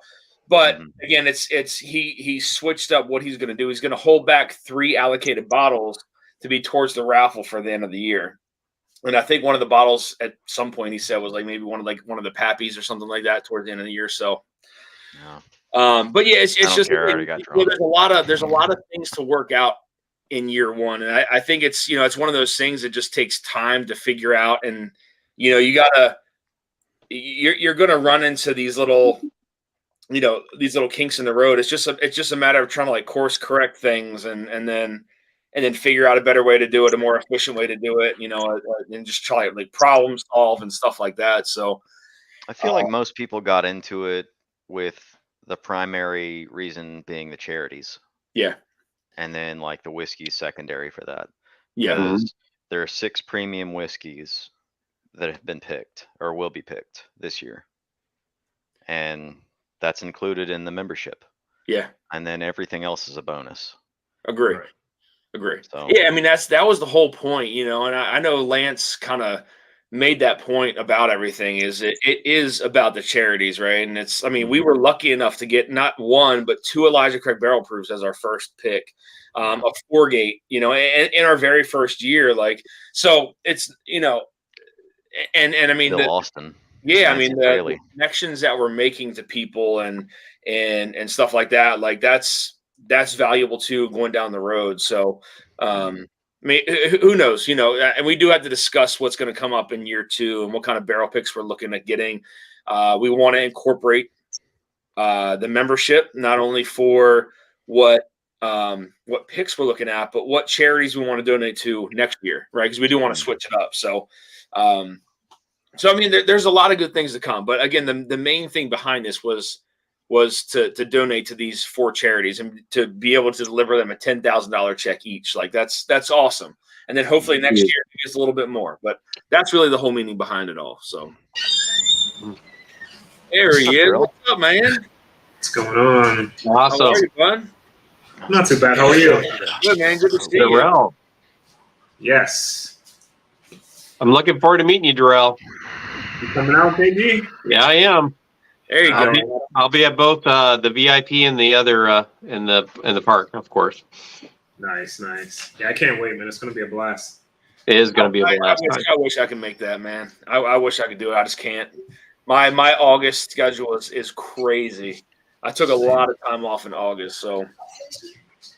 So JH says the Elijah Craig short barrel rocks. Think it's better than the Founders. It's crazy because there's so many people that are like the Founders is so much better than the short barrel, and it's interesting to hear people's thoughts around that. So I haven't got my Founders yet. Nice. There's somebody in the chat here. I can't get in my bottle pretty soon. Come on, what's the regular one that we get? Is it Founders or short barrel? The regular one is the Founders. Okay. Yeah, mine should be coming. I'll probably actually be in Michigan when it arrives, but they tried to hop on, and I could not scroll down to let them in.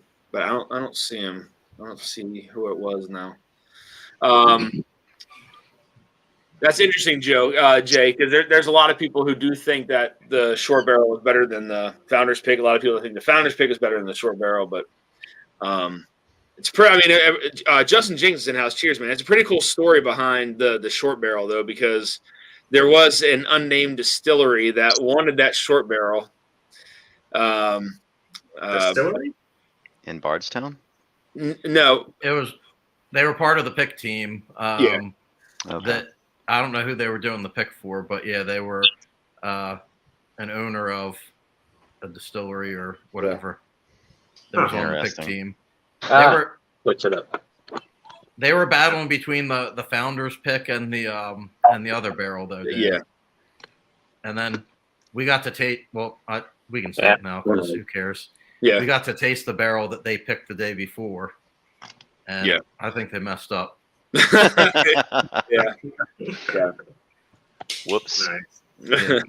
What they got was off profile. So if you really wanted like off profile, then they got that because it had kind of like a orange like marmalade. Like, there was that. Yep. Yeah, It was very off profile for an ECBP for sure. I never tasted an ECBP like that. So was it like the Parker's Orange Curacao? Not that heavy, but there was a lot of like Eric said, like that orange kind of marmalade to it, and very off profile. I don't know how it picked up that flavor profile, but we were walking around there. Do you still have those samples for sale on the secondary, or you close it off? Dude, I keep it open for 5 minutes and close it because it gets crazy. I cannot believe the amount of comments I see when I see that post. I'm like, holy shit. I mean, there is just people that are just like, like it's nuts. Like if I put everything, it would just be insane. But I take like 10 orders and I close it down for like a week, you know. But it's helped me to get most of the stuff off the floor. I accumulated some other crap now, but like I probably got rid of maybe 20 to 25 bottles since I did that like 2 months ago or whenever it was. damn. Nice. But needed the room and kind of like made the room. Then bought more stuff in the model room again, and my wife's like, looking under this and looking under that. Oh shit, that's funny. Yeah, literally. What are some of your recent pickups? What'd you get? Geez, got everything's like put away now. I know I picked up. It's a pick that I did, a copper and cast that's really good. Picked that up. I picked up actually a bottle of Wheel Horse, which was on a recommendation from a buddy of mine. It's a 101 proof bourbon from the same company that I picked this copper and cast from. And that thing's like $25. I don't know if you guys had it yet. Yes. But it's really good. Yeah, I mean the Wheel Horse 101 one's good, stuff is man. great. Who's I mean, is that who's the distiller on that? It's green. So it's what's the name? Green of that? River? It was a Green River, yeah. Oh yeah, it's green. It's supposed to be Green River Distillery. Yeah. But yeah, they bottle it here. What's the name of the damn company? But I know it's literally 5 minutes away from my house. It's in Owensboro, right? No. It's in Rumford, Rhode Island. So it's literally less than a 10-minute drive from where they bottle it at. Oh, okay, gotcha. Okay. Yeah. I think their toasted's better than the Elijah Craig toasted. Oh God, yeah. Oh, I still have that. I got it like 2 years ago, and I started blending it with the barrel proofs to try to get the proof up because I think the flavor was okay. It was just lacking like complexity from like the lack of proof, I think. But yeah, this kills it. This is up there with like the new Turkey 101s that are on the shelf now. I tried it against an old one, and the older one was better, the 101 I had. But the new ones, like, and it's right around the same price. Yeah. Yep. But that was a surprising pour, dude. I was like, holy crap, that's actually pretty I enjoyed it, man. I mean, I did a review on it a while ago, and I really enjoy the Wheel Horse. So it makes a great cocktail too, like in place of like a turkey. I mean, same proof. There is a lot of spice to it, but I think it's more. I think it's sweeter than the Turkey 101. I think the Turkey 101, like I was telling Adam and Eric earlier, that like that Turkey 101 it has that like spice factor when you drink it, and that's. But I think Wheel Horse is just sweeter. Toasted Wheel Horse is good with like a light to medium cigar too. Yeah, they have a toasted Wheel Horse. Yeah. Yeah, that's this one here with the black label. Oh, really? Okay, I didn't know they had a toasted one. Okay, Yeah. I'll bring you some. I'll zoom in. Hold on one second. I didn't know they had a toasted one. I never saw that. Right around the little circle right there, it says toasted barrel. 101. Yeah, you're right. Okay. What's the MSRP on that one? I think it was like $26. $26 for a toasted? Yeah, over here it's under $30. Yeah, it's cheap. That's crazy. I grabbed a pick of Wheel Horse. It was like 117 proof or something like that. I feel like I got it for like maybe $40 at the most. It might have been like $30 or something. It was It was on sale though, like at the store. I guess they probably had it sitting around for a while because like nobody. Still. No, my God, that's like those old OZ Tyler like barrels floating around. Sleeper. Yeah, man. Yeah, I agree. I mean, if you think about it, like that's hard to find anymore. Like a price point like that for a barrel proof. I mean, you don't see that a lot anymore. If you guys want like a barrel pick of old Green River / OZ Tyler, you might want to look at Southern Collective in Nashville. Oh, is that who they get their stuff from? They got some of those barrels. I heard some stuff about them. I haven't had any, but I've heard good things about that brand. I'll bring the Modern Dusty 2 pours. Question mark. So you can try that. Sweet. I'm gonna hit you up, Adam. Yeah, for sure. It's already packed. Yeah. You're not going to try and share any with Matt Porter, are you, Adam? Yeah, I want him to admit that he's wrong that it is light whiskey, and nothing funny was done to it. So I He get light hates to be whiskey. wrong. I get light whiskey on it, like when I drink it, but like the way that it combines with that finish, like I could see how you could be like thrown off a little bit. Oh yeah, it's as really to what weird. it is. It's unlike a lot of light whiskey I've had, but every barrel from that run that I've had has had something like super dark and punchy to it. So What is it finishing? I love that dark Not fruit. finished. Like Oh. I love a good dark fruit punch in the whiskeys, man. Like that's something I always look forward to. It's way more fortified than any other 15-year-old light whiskey I've had. Yeah. Well, that's something that when we did our makers pick, that was one of the things that I really fell in love with, and I think a couple of the other members were on board. Was just like there was like this just deep, dark, rich fruit, like concentrated fruit flavor that was on what we picked, and it was just like it completely won us over. I mean, there was nothing about that. I hope to God it remains the same from the time they left it. From the time we picked it until we get it. Yeah. Or do you want me to get it? Okay. I'm not sure what Justin was asking. If it's better than the Master's Keep 1, I'm not sure which bottle we were talking about. The toasted turkey Master's Keep 1? Oh, maybe. I get it. Yeah, so he's asking, is it better than the Master's Keep 1? No. I'll get it. No. Go, hurry up. Go. Go. Master's Keep 1 was a force for toasted whiskey, but would I buy it? No. Yeah. All right, you can't be on a Dusty stream without having.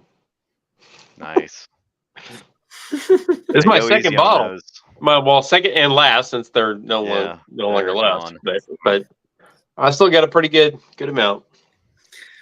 Yeah, it's when I first started sipping on that, like I enjoyed it. I liked it a lot, and like the lower it started to get, the more I actually enjoyed it.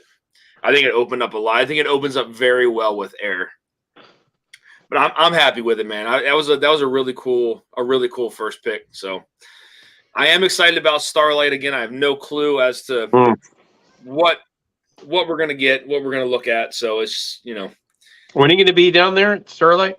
31st. I'm going to be down there August 30th, 31st, and the 1st. Damn.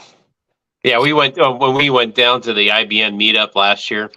We stopped off at Starlight. I didn't even know it was that. Where it's like, on the side of the highway. I'm like, hey, to my wife, I'm like, we need to go there. I'm like, it's just, and we're like, okay. And we stopped off there, and it was just, we were only there for about, I don't know, an hour, but such a fun experience. And I mean, what a wonderful distillery, and what a wonderful, like, I don't know, it's like this angelic town. It's just angelic town. It's just it's, I don't know, it's a neat place. Yeah, when Darrell and I, and then Jason, Marty, we all did the Four Roses pick. The next day, I think they all went to Starlight and did a pick. I couldn't make it, but I've heard it's super nice there. Big property. No, and not only that, so we get up there, and then we're going, checking it out, and we go upstairs, and not only that, but it's like when you go up to their tasting room, which is just a whole different thing, and they have a restaurant in there too, I think. But it's just like, but their pours are like really reasonable. I mean, super reasonable. Like they're just like, yeah, whatever you want to try, and it was like $2 or $3 a pour. I mean, it was nothing. It was just like, and then their staff was like super knowledgeable too, and I don't know, it was a lot of fun. We were there for like an hour, but I mean, like, it was definitely a highlight of that experience, just driving there. Yeah, it's cool because I'm actually doing the pick with one of the curators for Shared Pour. So who we do the bottles through, Jay West, is actually doing the pick with us. So we're good. I mean, nothing right now. There's nothing on Shared Pour that's from Starlight. In fact, they even highlighted on their single barrels, but there's nothing on there right now. But I don't know, a while back they had some sale on some stuff. I'm like, I jumped on that like no tomorrow. Yeah, I know somebody was saying before, maybe in one of the previous lives, that Starlight it's in a lot of people's hands, and maybe it's oversaturated in some I don't think so. I don't think so. Yeah, I don't think so either. But the thing is, right, is like, well, then again, not for me because I'm in Iowa and we don't get crap. But right, true. But like, I mean, the thing with them though is like they offer so much, right? So they it's crazy. Rise, their bourbons. I mean, look at like the Rockstar from Ash and Journey. That was fantastic, straight bourbon, right? I scored a second bottle. I scored they had like the leftovers for breakage or whatever, and I scored a second bottle of that. So I finished the bottle and I have another bottle of Rockstar. I haven't opened it yet. That stuff is fantastic because like you can go down whatever avenue, right? If you want to go and pick a rye, they got ryes, the bourbons, and they got a ton of finished stuff. So it's like, I wouldn't say it's oversaturated. It's just there's a lot of options for So I can see option paralysis, but I mean, I don't know. Everything I've had from them, it's like been so good. It's different, and it does have a little. Some of them do have a little bit more of a youthful. But they play into that for somehow they're able to play into the youthful and bring that out where it's more of a pleasurable taste, I guess. Yeah, agree. Darrell, what was it that you picked down there at Starlight? Because you went too, right? Yeah. So we end up picking a double oak bourbon and a sherry finished bourbon. Yes. Okay. All right. Now I remember. I couldn't remember until you said it. Okay. Yeah, I mean, good. Yeah. How many? So let me ask you, how many samples did you go through before you guys found what you wanted? Oh, it was that many. Yeah, like we tasted a lot. So you'll walk around with Andrew. To say hi, then you go over there. Hi. Go in the kitchen. So we walked through with Andrew and probably tasted, at least 30 barrels. Then we were kind of like stuck at the end, like, crap, which ones do we remember being really, really good? Then we kind of revisited those, then kind of set a blind up that way. 1 second. But yeah, he'll have you taste literally like anything you want within that place, man. So be ready to drink. It got to the point where you're spitting at the end, man, because you can't drink much. Yeah, and that's what originally. Originally, we had it scheduled to where we were supposed to fly home that evening, and I was like, you know what? It's probably not the best idea.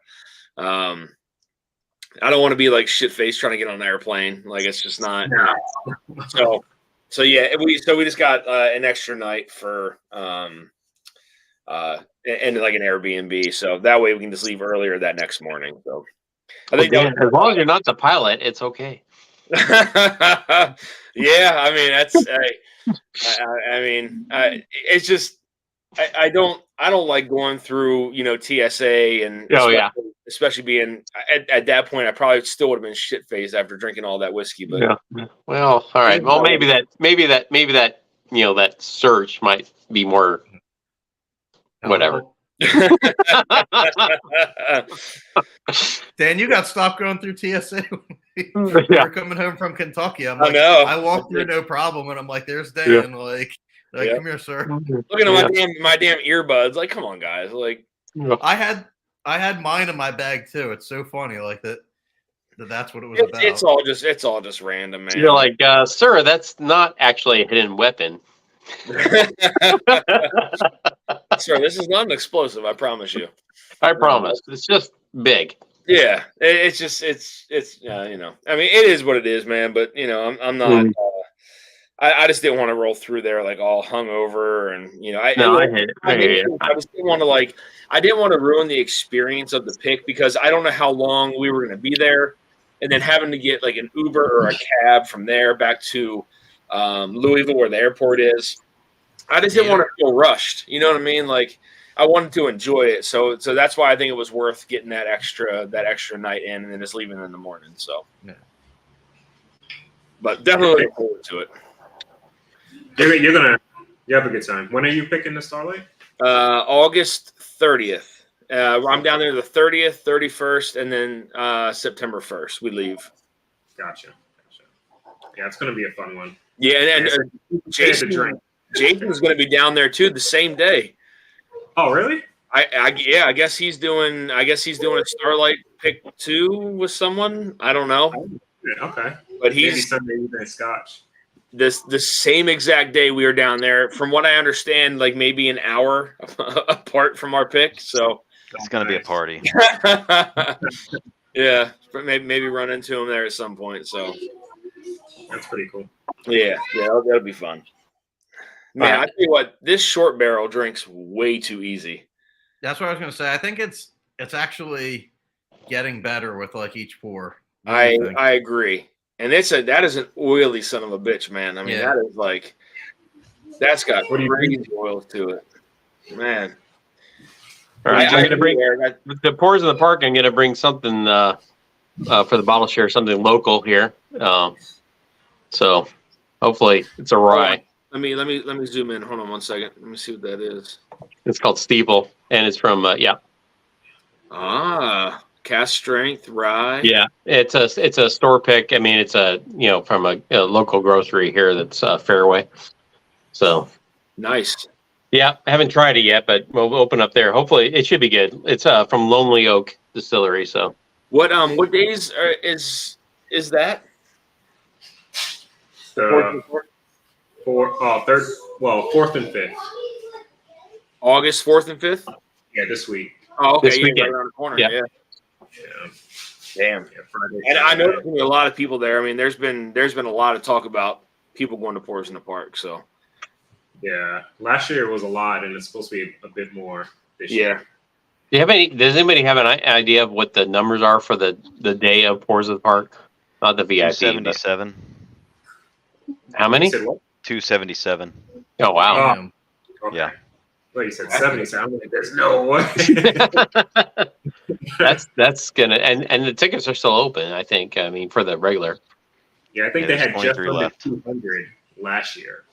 Yep. I believe, and it felt like a lot of people, right? Yeah. Especially at the bottle share too. Like, yeah, condensing like everybody into like a couple conference rooms. So it got to the point where people were hanging in the conference rooms and just kind of lingering around, and there was an outside deck which was pretty nice. So you bring some bottles out there and have a cigar, and like the whole experience was pretty cool.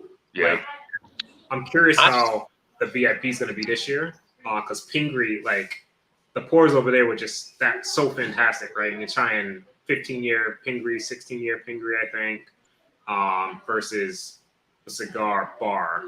Well, the junkies are bringing bottles this time. To the VIP. Yeah. Okay. Yeah, I'm just excited. Just put faces with names. I mean, yeah, in person. It's just going to be, for me. That's going to be the best thing for me. Yeah, I'm excited. It's going to be like 150 to 175 people at the bottle share. Yeah, and the weather's looking pretty decent too. So in the 70s. Yep, definitely. Oh, yep. That's nice, man. Nice. Yeah. I tell you, it's been too hot around here. I've been thinking about it. I was like, man, this Mashing Journey meetup, it's probably going to be nasty out here. Swampy. Yeah. Maybe not that late in the year, but I hope not. But because Darrell, are you going to that? Yeah. Yep. I just gotta buy mine. JG, you're going to that too, right? I'm not going to the. I wish I was going to the Mashing Journey meetup. Yeah, no, I had to choose. Yeah, I got you. Yeah. I mean, I'm looking forward to it. I hope it's not nasty hot, because that's gonna make for a Always Sunny here in Michigan, says Tim. There you go. Yeah, well, we'll make it out to Maryland someday for sure. Good, man. Good. I hope so. Dan, I'm curious what you're getting on the short barrel. On the nose, you pick up like any like confectionery sugar? I sure do. Okay. Yeah, the same note I was getting on the K-Luke batch 4 on the nose. Same like powdered sugar. Like I definitely think it's opened up a lot since. Yeah. I mean, I've only had a little bit of air in it, but it's been about I don't know how many days since I opened it. Probably about a week, if that, somewhere. But it's definitely opened up on the nose and then on the palate too. I think it just needed a little bit of air for sure. Yeah. So I haven't I even pick up a little bit of citrus on the nose. I don't know if you get that or not. Citrus.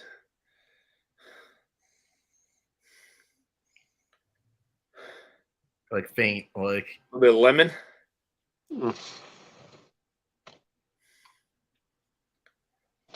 Huh. I mean, it's like mouthfeel wise. I feel like when I first drank it, it had a ton of like oak, dry oak, some leather. Now it's not. It's kind of lightened up a little bit on the palate. Yeah. Definitely. I mean, both of them. I was pleasantly surprised by both, to be honest. William Reynolds in the house. Cheers, man. Good to see you, buddy. Haven't seen you in a while. Shady is back again. What did I miss? Big Vic, hop on, man. Hop on for a little bit. Adam. Where'd Adam go?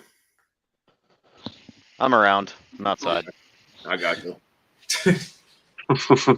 Now I'm hoping maybe next year I can do Pours in the Park, because if I get a chance, maybe I'll do a pick like a personal pick, maybe month, like maybe July, maybe September, and then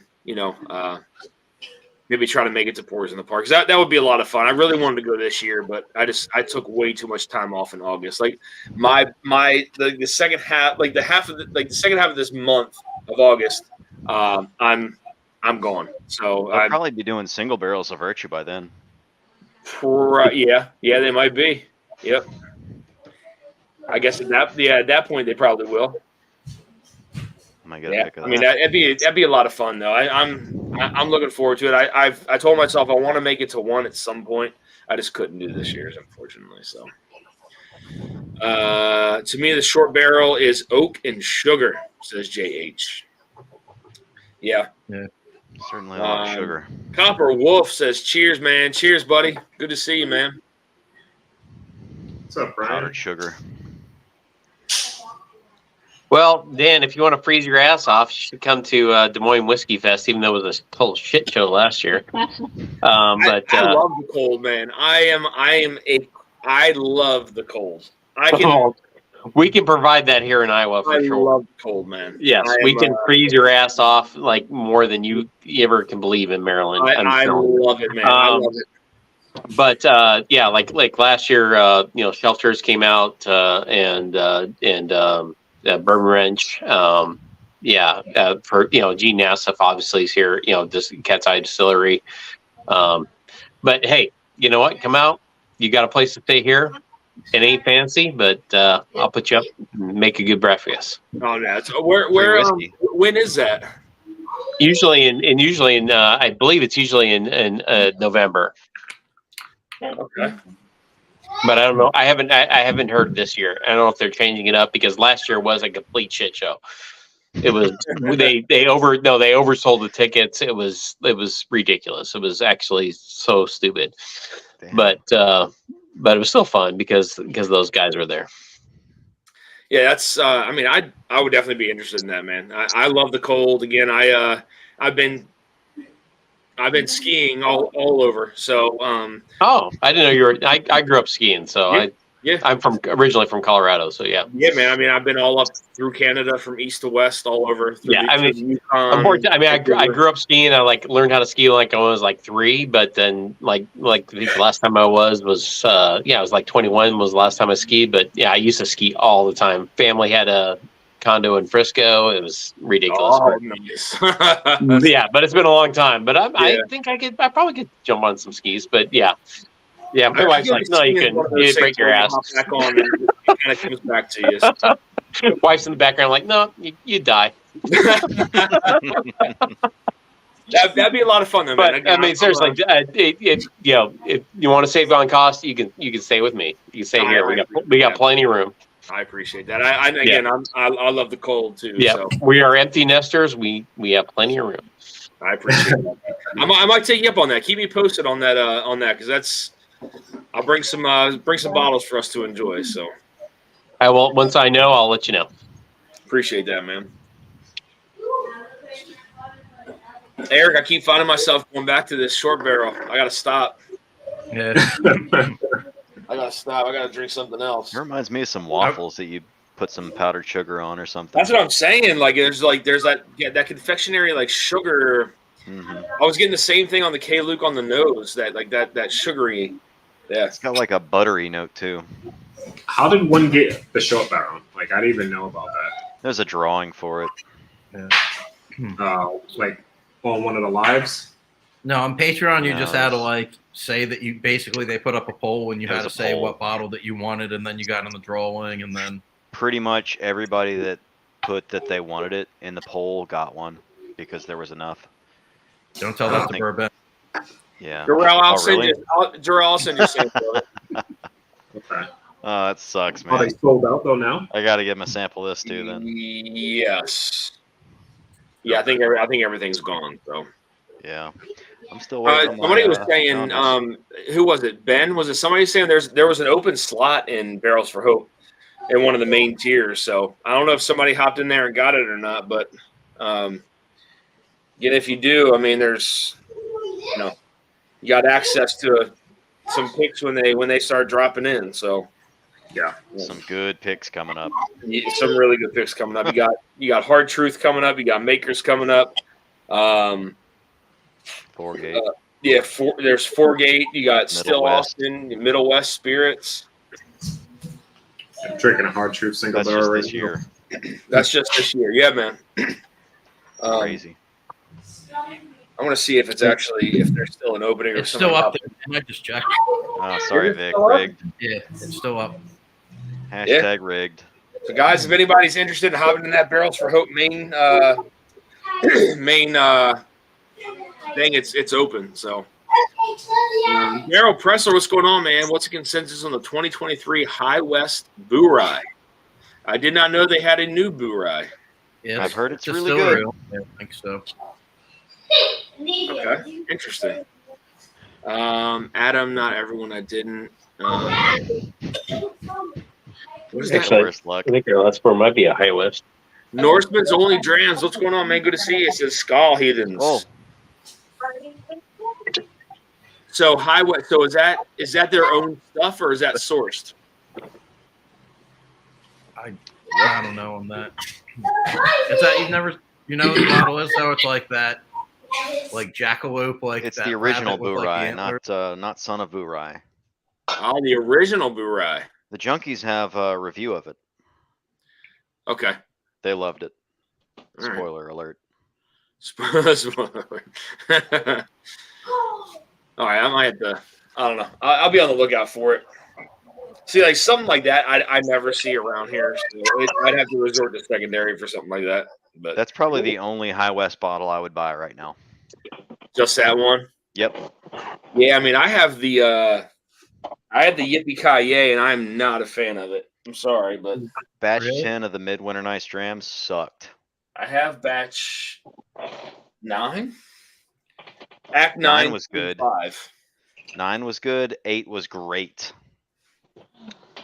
Good shower again? Yeah. And that's another instance of gradual declination of quality. Well, speaking of High West, this is a good one, and American I'm good. Prairie. You convinced me to pour it. Oh, So Ah, nice. very nice. They're not doing that anymore. Nope. What bottle was that, JG? this is the Grape Ape from Mash and Journey. Oh, I got that bottle. Yeah, open it. I'm so pissed. I mean, I this, haven't been back to it in a while. It's somewhere over here. But yeah. I That was don't. one of- When you guys started talking High West, I'm like, oh, I got it. Yeah. It was sherry, right? I I think still sherry. got No, it's grape apple, grape brandy. Encore. Great brandy. Yeah, that would explain it. Eric, the more you talk about that confectionery sugar, it's just like it's all over the palate on this thing right now, man. I've still got some of that Encore in my Act 9 bottle. Oh, nice. I got that Encore much was of it. pretty good. I like that. Encore's that white great. pour. It was way better than Batch 10. So, did you guys see the new release coming from Sagamore? The is that the Raven? Ravens? Yeah. I've seen that. That shit's weak, man. 83 proof. Yeah. If the Eagles had Yeah. whiskey, it would be That makes sense, though. hazmat, man. Come on. That's makes I sense, know though, that's the thing that's like so disheartening is you look at the proof and it's like what? What is this? 83. Just like Come the Ravens, on, man, man. it's going down easy. Yeah. Haven't won anything since 2012. Come on now. Come on now. Mayflower trucks, back them up. Oh shit, that's good. No, but Find the bottle, I mean, Darrell. Lamar Find the says he's bottle. going to throw 6,000 yards this year, so Maybe Hey, Lamar Grab me Jackson's great. that I bottle, love so- him. He's so much fun. There's no excuse for him to have a bad season. He has every possible Yeah. weapon he could want around him. No. It is I like the so- Ravens. It is so by the name. I'm a Colts fan, but I like the Ravens. Yeah, see, 83 proof. I don't. Garbage. Come here, my love. Come on. Come on. Would BT have put that out? No. Come here. Come here. No. Come on. It's the 25th Milo, Stadium come on. Anniversary Limited Edition. Come on. They had to have enough product to move, and they knew they could charge a yeah. premium price. Run on the it. big boy. Mm. Oh boy. Oh wow. Yeah, I mean, I saw that proof, and I was just immediately just like, yeah, no. Come on. How big is that dog? 90 pounds. Okay. Look at that. Oh my goodness. I like his ears. He's crazy good. I see it. Maybe a. Oh, I thought Darrell was talking to us. No, I was trying to get the bottle, so I'm like describing the top of it. So grab me the other one that looks like that one over there. Eric Gunderson says that grape ape is dope. Mm. It really is. I mean, it literally is just like, I mean, that barrel took over, but it's so good. Yeah. I gotta find something else to sip on besides this barrel. It's like having to like grab like liquor and stuff. Like it's nuts. These kids, they're like they know they can't taste it, so they try to do everything they can to get me to like try this or try that and pick this. I still got all these samples sitting in here. I didn't even finish them. Damn. Where are they samples from? The Ascot Awards. Ah, Yeah, I still got. I literally have every single one. I didn't finish a single one. you're spitting, man. That's I was a spitter that night, Eric. Word. Oh, wow. I was a spitter. yep. I had to behave, so I had to spit it out. I hate to see it. It was just too much. It was too much to intake. I would have been shit-faced had I drank all that. But the 83 proof doesn't matter. Sagamore knows they will have people lined up for that bottle no matter what. I agree. I mean, it'll sell out for sure. It just, I think what's happened is everybody's so, I don't want to say accustomed, but like we're so used to that high proof stuff, and when you see something that's like 83 proof, it's like, well, wait a minute, I don't know. I mean, I'll try it. I would love to try one. I hope I get a chance to buy one and try it, but it's just, it's a cool. I like the whole idea behind it, but again, it's 83 proof. But Right. Yeah, You know, I hate to say, I mean, I totally look at proof now. It's just like, I'm like, if the proof isn't there, I'm like, unless if it's a bottle that we usually buy as like a daily pour, whether it's like Elijah Craig, small batch, or Buffalo Trace or something like that. I'm like, I just can't pull the trigger on that. I agree. The first two batches of the bourbon single barrel bourbon is from Maryland. Yeah.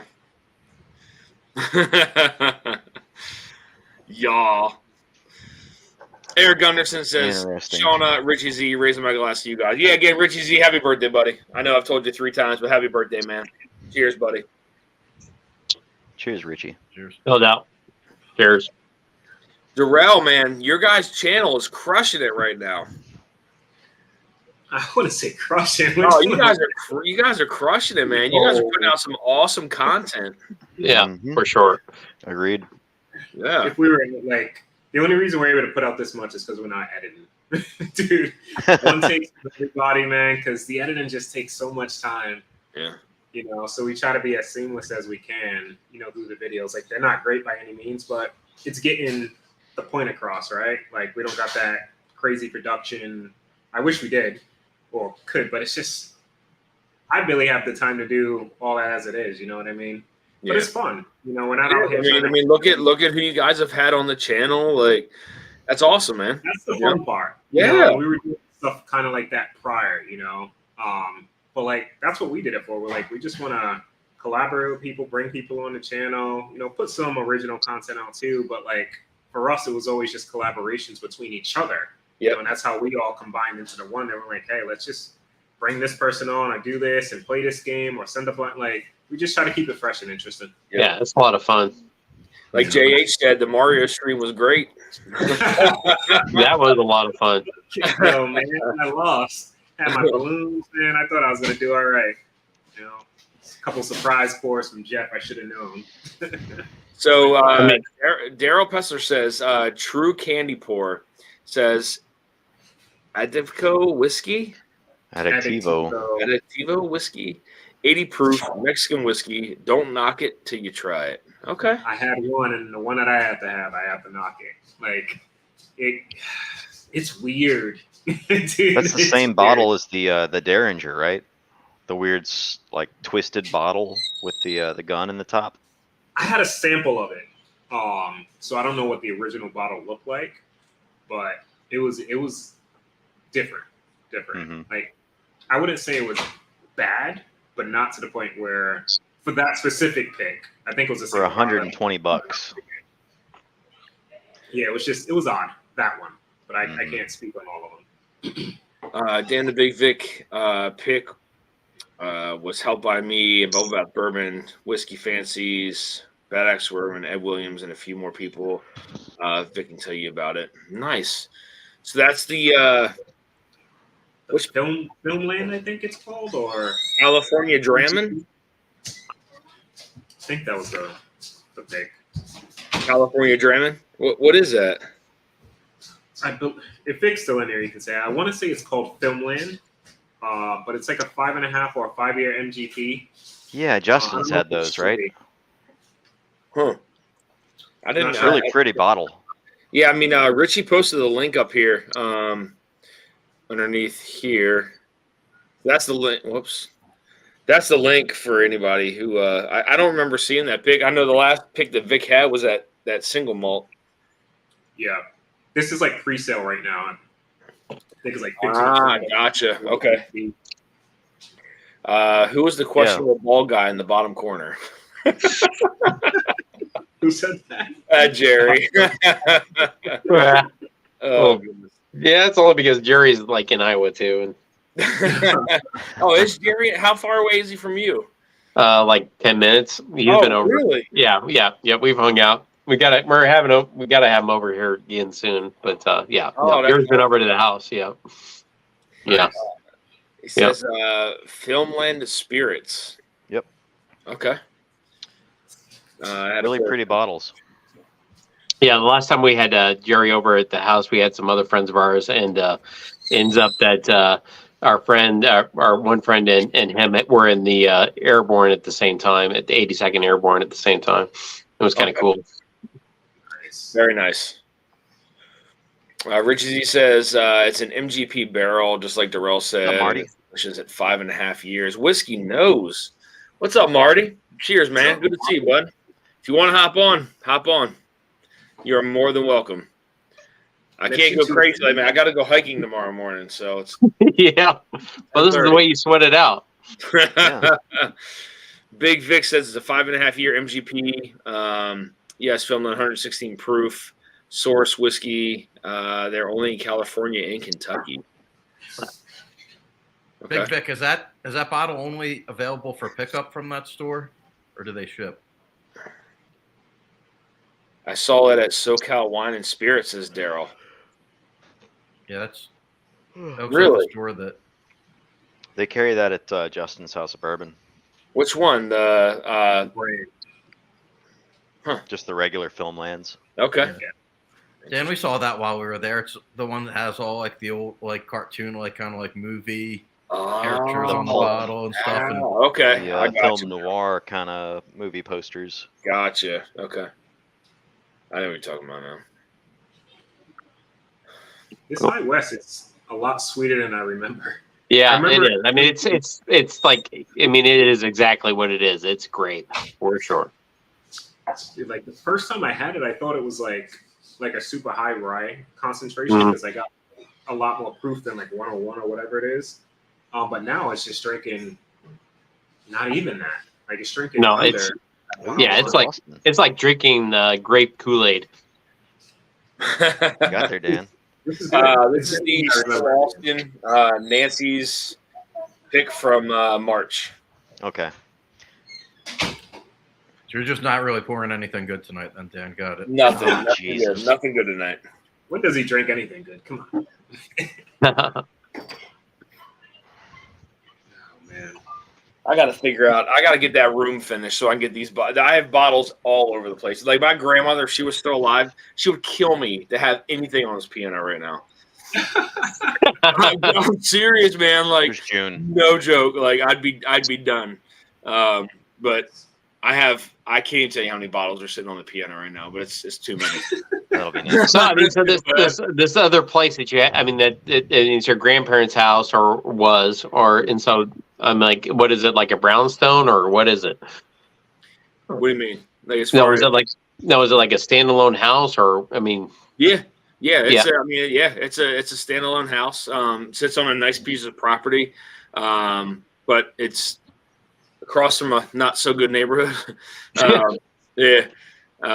But yeah, I mean, it's other than that, I mean, it's pretty quiet behind us, but it's just like there's a neighborhood over here that's historically known for being pretty bad. But yeah, I mean, like I said, I just took over their golf trophy cabinet here. This is all trophies for golf, and I took it over. And there's a room in there. I've been looking to try to like slowly kind of piece together and get some shelves up, but it's just a matter of time to get it done. So. That's cool.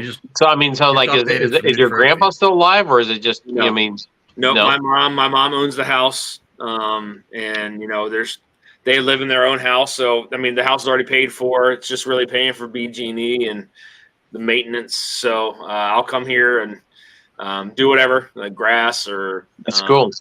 Yeah, I mean, there's still the Christmas tree's been up for like 15 years, dude. Like it's Hey. Tradition. Yeah. It's weird, man. Like it's so crazy because like the some of the best times that I remember from like old Christmases have always been in here, and it's just like it's so weird now because a lot of the families kind of grown up and like moved out to different states, and it's always like you always kind of want that that feeling of having everybody around, and it's weird. Every time I come back here, it's like, man, it'd be so nice to have everybody around again. It's just it gives you one of those feelings. It's odd. But. No, we missed that. My wife had family, and her grandparents were in Wichita, Kansas, and every year we would go there for Christmas. It was just crazy, and it's just like I to this day I wish that was a house that we could have like end up when they passed away. It got sold, but I wish it was a house that we could have kept. I mean, it's in Wichita, Kansas, but it's like it was just something about it. It was just like it was magical to go there, even though it's like.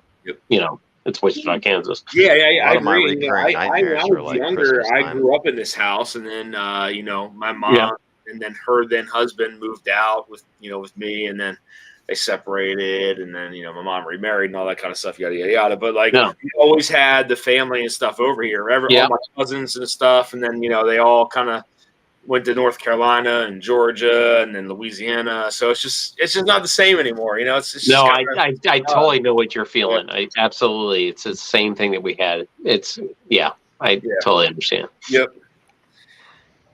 But no, it's, I didn't feel bad removing the trophies. I removed them respectively. Right. And I put some of my other bottles on here, and it's too many right now. And I do feel bad because, like I said, my grandmother would literally kill me if I had anything on that piano.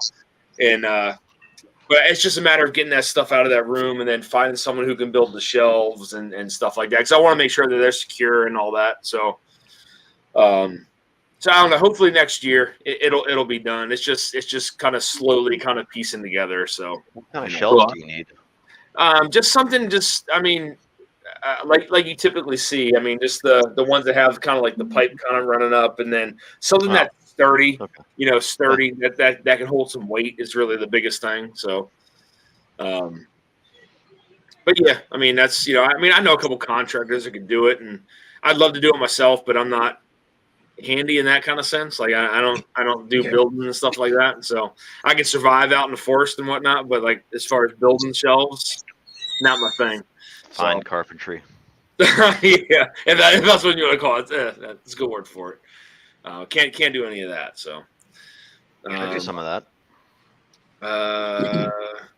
Well, I mean, if you can, I mean, if you want to come over and do it, I will supply you with some pretty cool stuff. So Yeah, go no get doubt. some wood. Yeah. That was my a purpose shit ton in of black buying walnut. turkey. Unforgotten was the memory of my nanny and the holidays we all spent at the house, and I only have a pour of it on Thanksgiving, Christmas. Yeah, man, it's all right. I'm glad I'm not the only one who kind of has those kind of like feelings. It's always been weird to me, but It's not me. My mother-in-law moved to Delaware, but it's not far enough. not far enough. I get that. Well, I mean, the truth of it is, I mean, Dusty, it's that World War II generation. They're just freaking incredible. That's just what it was. I mean, they survived, depression, everything else. It's just like they were just so generous because they came out of all that stuff. Speak for yourself. Definitely humans that were built differently. That's for sure. Yeah. Different values, different morals. Like, it's a real thing. So it's. I agree. In that aspect. So it's weird how people. It's weird how different generations value life and value things like that. Like as you go on, because it seems like nowadays that doesn't really exist so much anymore. Whereas the older generations have that more like that same feel, just exactly what you said. So it's and to me that's just it's odd, But yeah, it's just a welcome. Exactly. Exactly. Yeah, I just took my grandfather out to dinner on Friday night. He's 97. God. World War II vet, man. There you go. Dude, he's still sharp, man. He's with it. I bet you he has some amazing stories, man. It'll probably blow your mind. We were getting into some stories. Yeah. Not many of them left. Pacific or European? Huh? Eric, was he Pacific or European? Pacific. So he was in. I believe that's right. So he was in like the Merchant Marine. So like he would be on like a boat, and they'd go in like a convoy. He said a lot of different places, but island bringing hopping stuff to. They'd go to England, I think. I don't know, different parts he was telling me where he'd travel through. And then I guess after the war too, he was, I don't know, he's been to like Greece, a ton of different spots that he's been. So all over. Yeah. But he was telling me like his first like trip on like the convoy or whatever, that a submarine took out one of the boats, and he said it was like dusk time, like just gotten dark, and he was like, man, that like lit up the whole sky like it was daytime. Like, damn. Yeah, I mean it's a again different breed of human. By far. My wife's grandparents. One was in the Pacific Indian Ocean, and he was a captain of a sub chaser, and got a letter. We have actually the letter of commendation. He actually did this whole mission thing that he was able to go up to this island and do this fire support thing, and so we have that. And then her other grandparent was in the European, and he was in a MASH unit, and just some cool stories and great stuff that, I mean, they're passed away now, but just some great stuff, just great freaking people. Yeah. I actually have my grandfather's journal from the war. I'm alive today. You brought that up before. That's awesome. Yeah. I have all this history here, and it's been digitized. But I'm actually alive today because the bombs were dropped on Hiroshima and Nagasaki.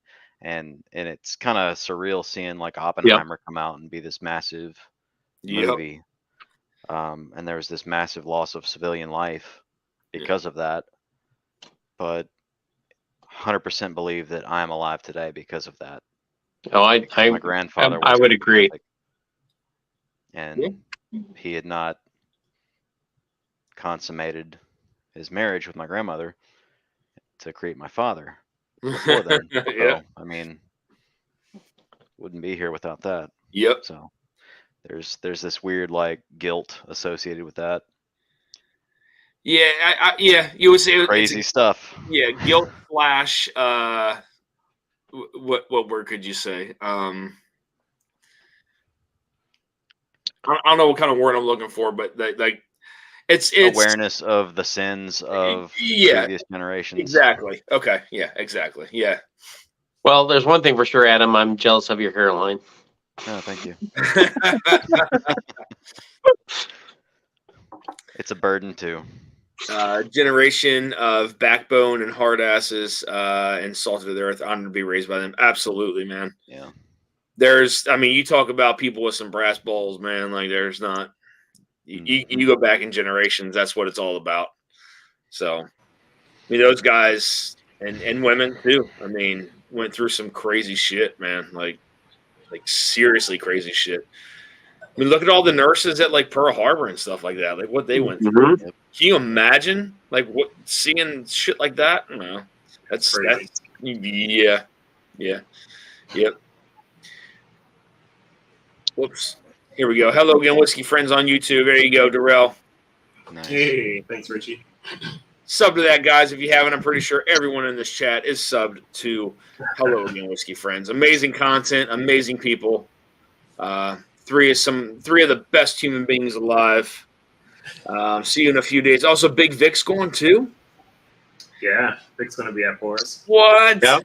Oh Yep. Man, I didn't know Vic was going to Forest. God, do I got to take off? Are the tickets sold out already?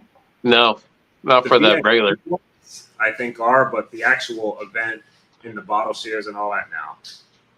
Yeah, the VIPs So, like- are gone. Like 4 Wow. hours of Friday that you would miss. Have you had this? I don't. Is it an NBC? What'd you say? Yeah. Is that No, the I wax haven't. on, wax off? Yeah. No. Oh, Some NBC. I'll bring some of this to Pours. That's a Kentucky one, it said. Yeah. Yep. Nice. It's the new 5100 series. Ah.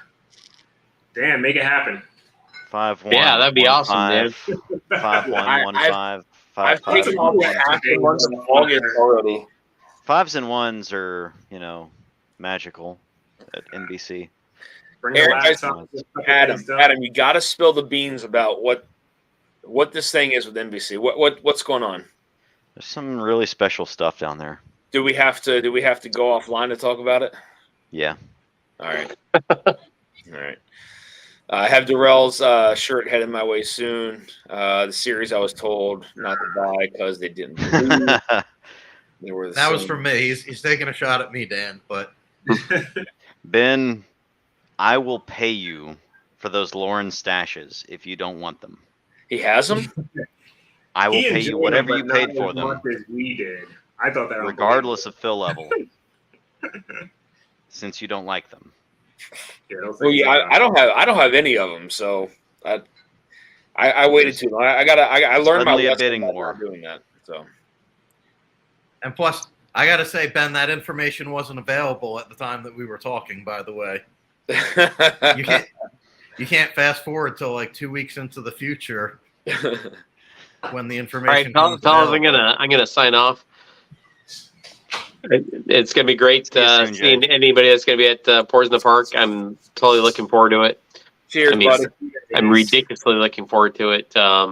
Thanks for having me on, Dan. We'll see you soon. Anytime, buddy. Anytime man. you want to come on, you are more than welcome, man. Very See you, soon. buddy. Cheers, sir. So, Adam, to speak to the 5100 series, that wax on, wax off, Yep. they're lower proof than the 1500 series, correct? They are.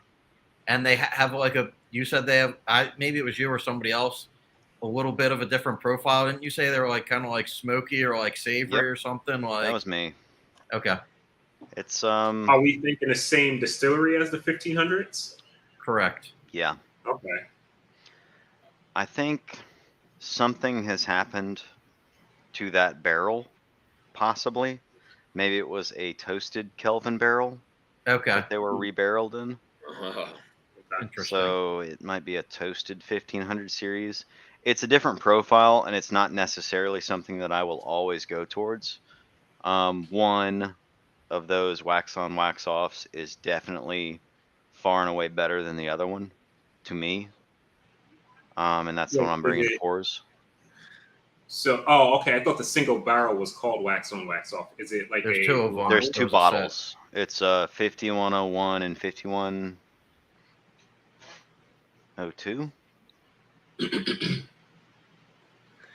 Anyone had turkey tradition? If so, what'd you think? Had it tonight. Tad off profile, very soft, softer than turkey 12, but really enjoyed it. I don't have the turkey tradition. I think I had. That's like the weird, I forgot. I had one of those, a dusty one, recently at Perry's event, and it was pretty damn good. So yeah, I haven't. I don't know if I've tried that. I'd have to see the bottle, but I don't think I have. Just off of memory, but it's weird shaped. Almost looks like an electric guitar. It's like, you know what, like Hennessy XO looks like, that weird, like, yeah. That's what the bottle looks like. Yeah, it's almost like a heart, kind of like an old Kentucky Legends. Yeah, or Spirit, actually, almost like the old Kentucky Spirits. Oh, okay. Yeah, kind of like that. Gotcha. Similar to the Fantail, a little different. But those bottles are pretty good. I only have Stash 2. I like it. I just don't think it's amazing stuff. Yeah. So what's interesting about the NBC is you're always trying to figure out what the hell they're doing over there. So like with that wax on, wax off, I was wondering why it was Kentucky sourced, but it wasn't in a Nashtucky label. And I was like, did they not like barrel it in a Kelvin or something? And then I just heard that it was just that they wanted to name the pick and it didn't fit on the other label. So it's like, exactly, you never know what's going on over there. Like, so that's another Lauren. Interesting. The wax on, wax off is a Lauren pick. Yeah. Okay. Are we offline? Oh shit. No. Oh no. Nobody. Oh no! You didn't provide too much information. There's not, Adam. There's I'm not gonna say anything else. There's not a lot of people on. There's only 20. There's only 20 people. 20 people on right now. So.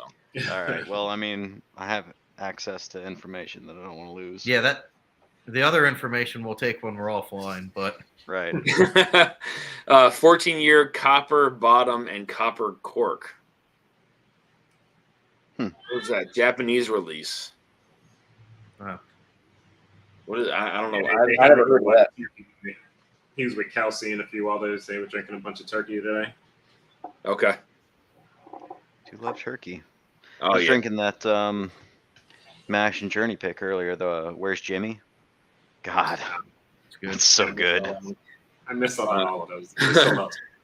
Big Vic says there's only 23, Adam. 23. What? Not sure what he's speaking on. I don't know what he's speaking on either. Years? 23 what, Vic? In this millennium? Man, I tell you, that Nancy Fraley pick really opened up, man. Man, This one, the June, stupid. Really? Yeah. Do you have the July's one out now. Do you have the one from March? No.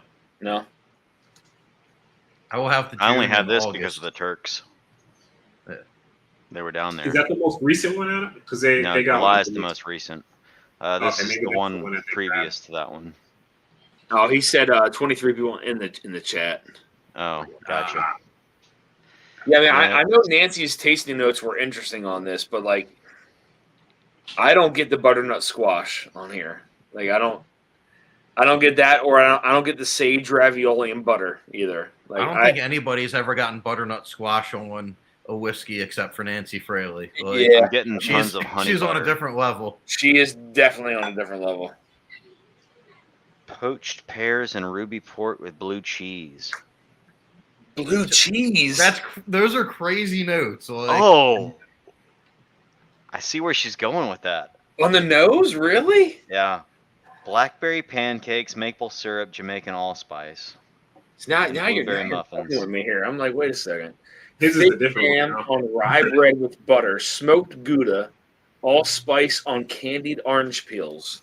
So you got to remember some of there's this some shit, Dan. funk. So when you do your reviews, you're just blowing people away. You're like, it's like an allspice, but I mean, If you it's get like any if it was on sort candied of funk, oranges. go cheese.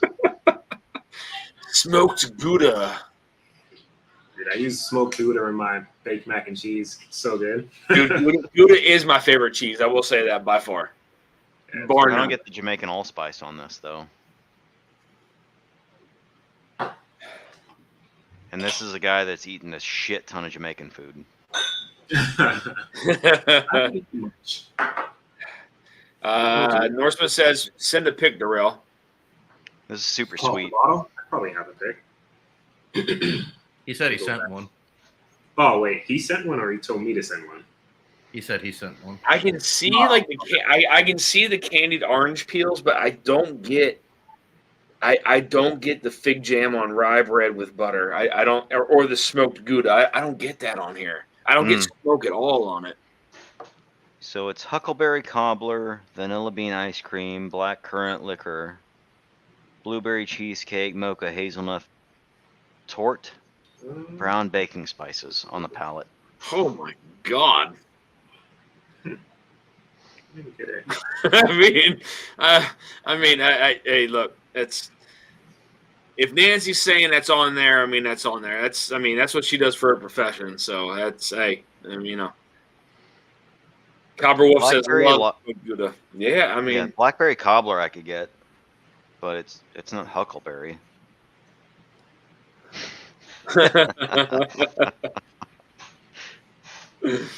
Oh goodness. The rest of it, nah, I couldn't pull that apart. Yeah, I don't know. I don't see the pic. It's great though. See, the butternut squash, I don't like. There's no way in hell I would ever get that. That's an instant like I don't want that for me. I don't know where that comes from. Is that like an earthy note? Is it like? Because I mean, there's notes that are interesting on here, but I would never say it's a butternut squash. Like Butternut squash is like a really solid meat substitute.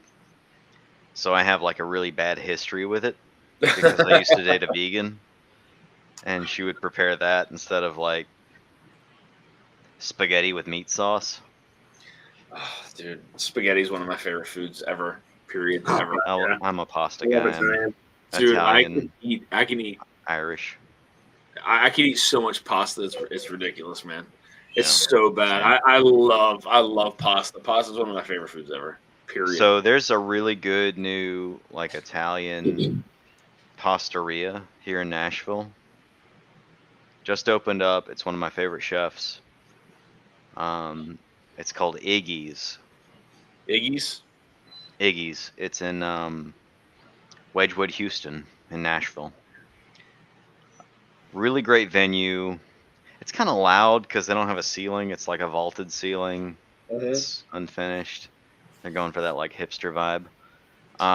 Great pasta, great food. Yeah. I tell you, the only places around me that have really good pasta that I know of is down in Baltimore, down in Little Italy. Little, yeah. Yeah. I mean, I had other than that, like, not like local as far as pasta, but Copper Wolf says, I don't know if I'm that sophisticated to pick up cheese and a whiskey.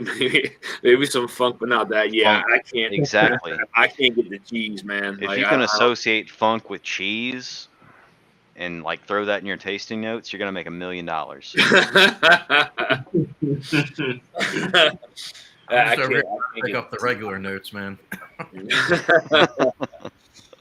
Oh, that is not the bottle. Like Gorman notes, any sort of Gorman notes, you're gonna be A-okay. Well, guys, it is almost 11. I am going to hop off the live. Guys, if you want to stay on, you're more than welcome. Again, I do have to go hiking tomorrow with the boys and be semi-coherent, able to find my way around. So thank you all for hopping on here. It looks like I'm going to be doing a Scotch month from what it sounds like. There's going to be some Scotch headed my way, so that is going to be interesting. to say the least. And then I do have to start at some point. I had to start the hey Ben. I had to There he start is. the blind barrel proof rye challenge. I do have some ryes to throw in there. I just got to randomize it. It's all been done besides the randomizer. So that is to come. But I am excited to go down this Scotch path.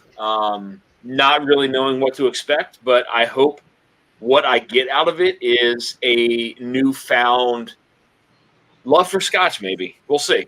I don't know. I know there's Scotches that I like.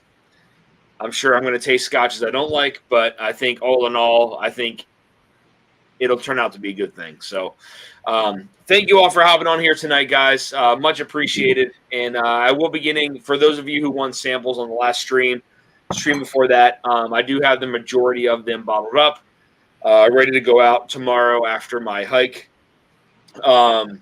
Other than that, guys, I hope you all have a good night. Cheers. Thanks so much for hopping on the stream. And we'll talk to you soon. Cheers, y'all. That's Cheers, all, yeah. everybody. Cheers.